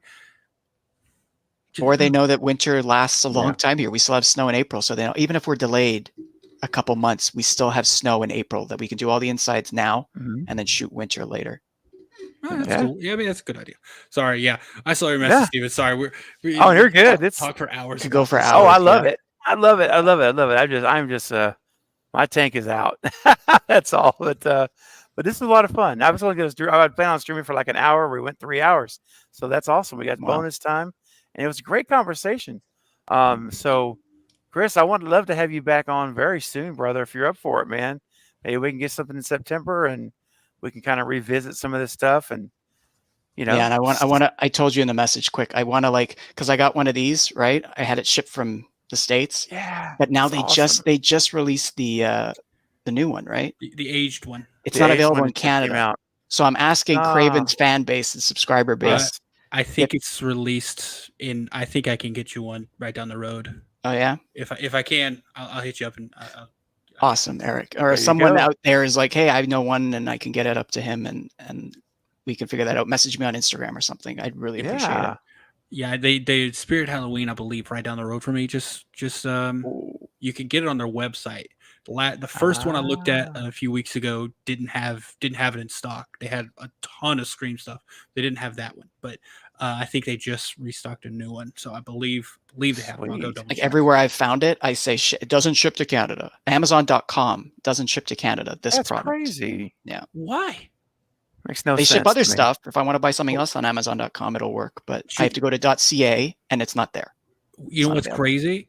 Sorry. I know we got to go. I'm just saying. Sarah Campbell, also in Canada, good friend Sarah. She ordered the Scream game, and it said like 3 months before it got to her. I went the day after her and ordered it, and it got to me in 3 days. I don't. They're filming the freaking movies here, and they can't even give us the stuff. Like we couldn't even go see. We couldn't even see Scream 2 when it was re-released. It wasn't available in Canada. Anyway. Sarah likes to say, "Y'all treat us like we're a third world country." Yep. Yeah, she says that a lot. It's true. That's so bizarre to me, though. It's seriously everything else is usually fine. It's weird. It's like maybe the copyrights for Scream they're so stringent. Maybe.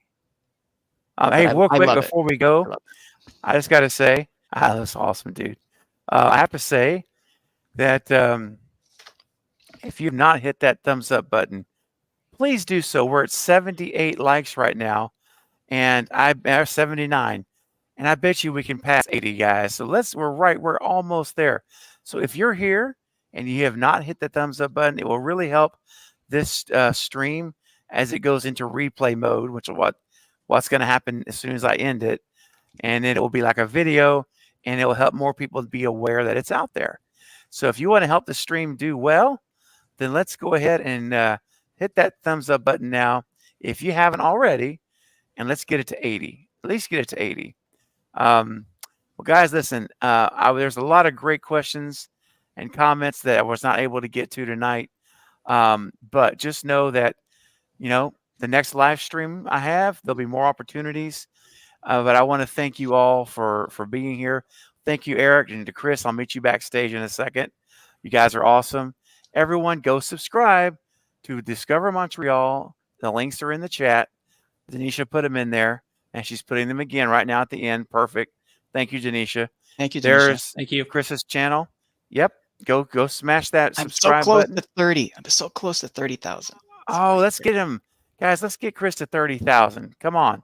He's almost there. And Chris, I remember when I first met you, you were at 19,000. Scream like 5. Yeah, it's been a good year and a half. That's fantastic, dude. And you're at Congratulations. 10. Congrats. Look at you. Thank you.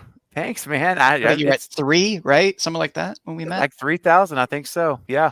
Yeah, it's crazy. It's Love it. really amazing. Very grateful. So yeah, subscribe everyone to Montreal, Discover Montreal, and to the Bearded Entertainment. Our good friend Eric. Be sure you guys do that. And thank you for your super chats. Thanks to all who gifted memberships tonight. That was so kind, and I really appreciate it. It really helps the channel, and it helps our community grow for new Cravenites. And what's really cool is there's several people that I know who were gifted memberships in the past, and they decided to renew and stay a Cravenite. And that is the coolest thing. That's awesome. Because that means they're really enjoying their time here. And that means a lot. So thank you all. I will see you all very, very soon. I'm back Friday morning for the 10 a.m. watch party of Deadly Blessing. So I hope you'll be here. And again, gentlemen, I'll see you in just a second. But for everyone else, have an amazing day, night, wherever time it is for you. And I will see you all Friday morning. Good night, everybody. See you later. Everyone. Bye. Hey, you have been watching Craven Something Scary. This is Lee Waddell, the original Ghostface, thanking you for stopping by and checking it out.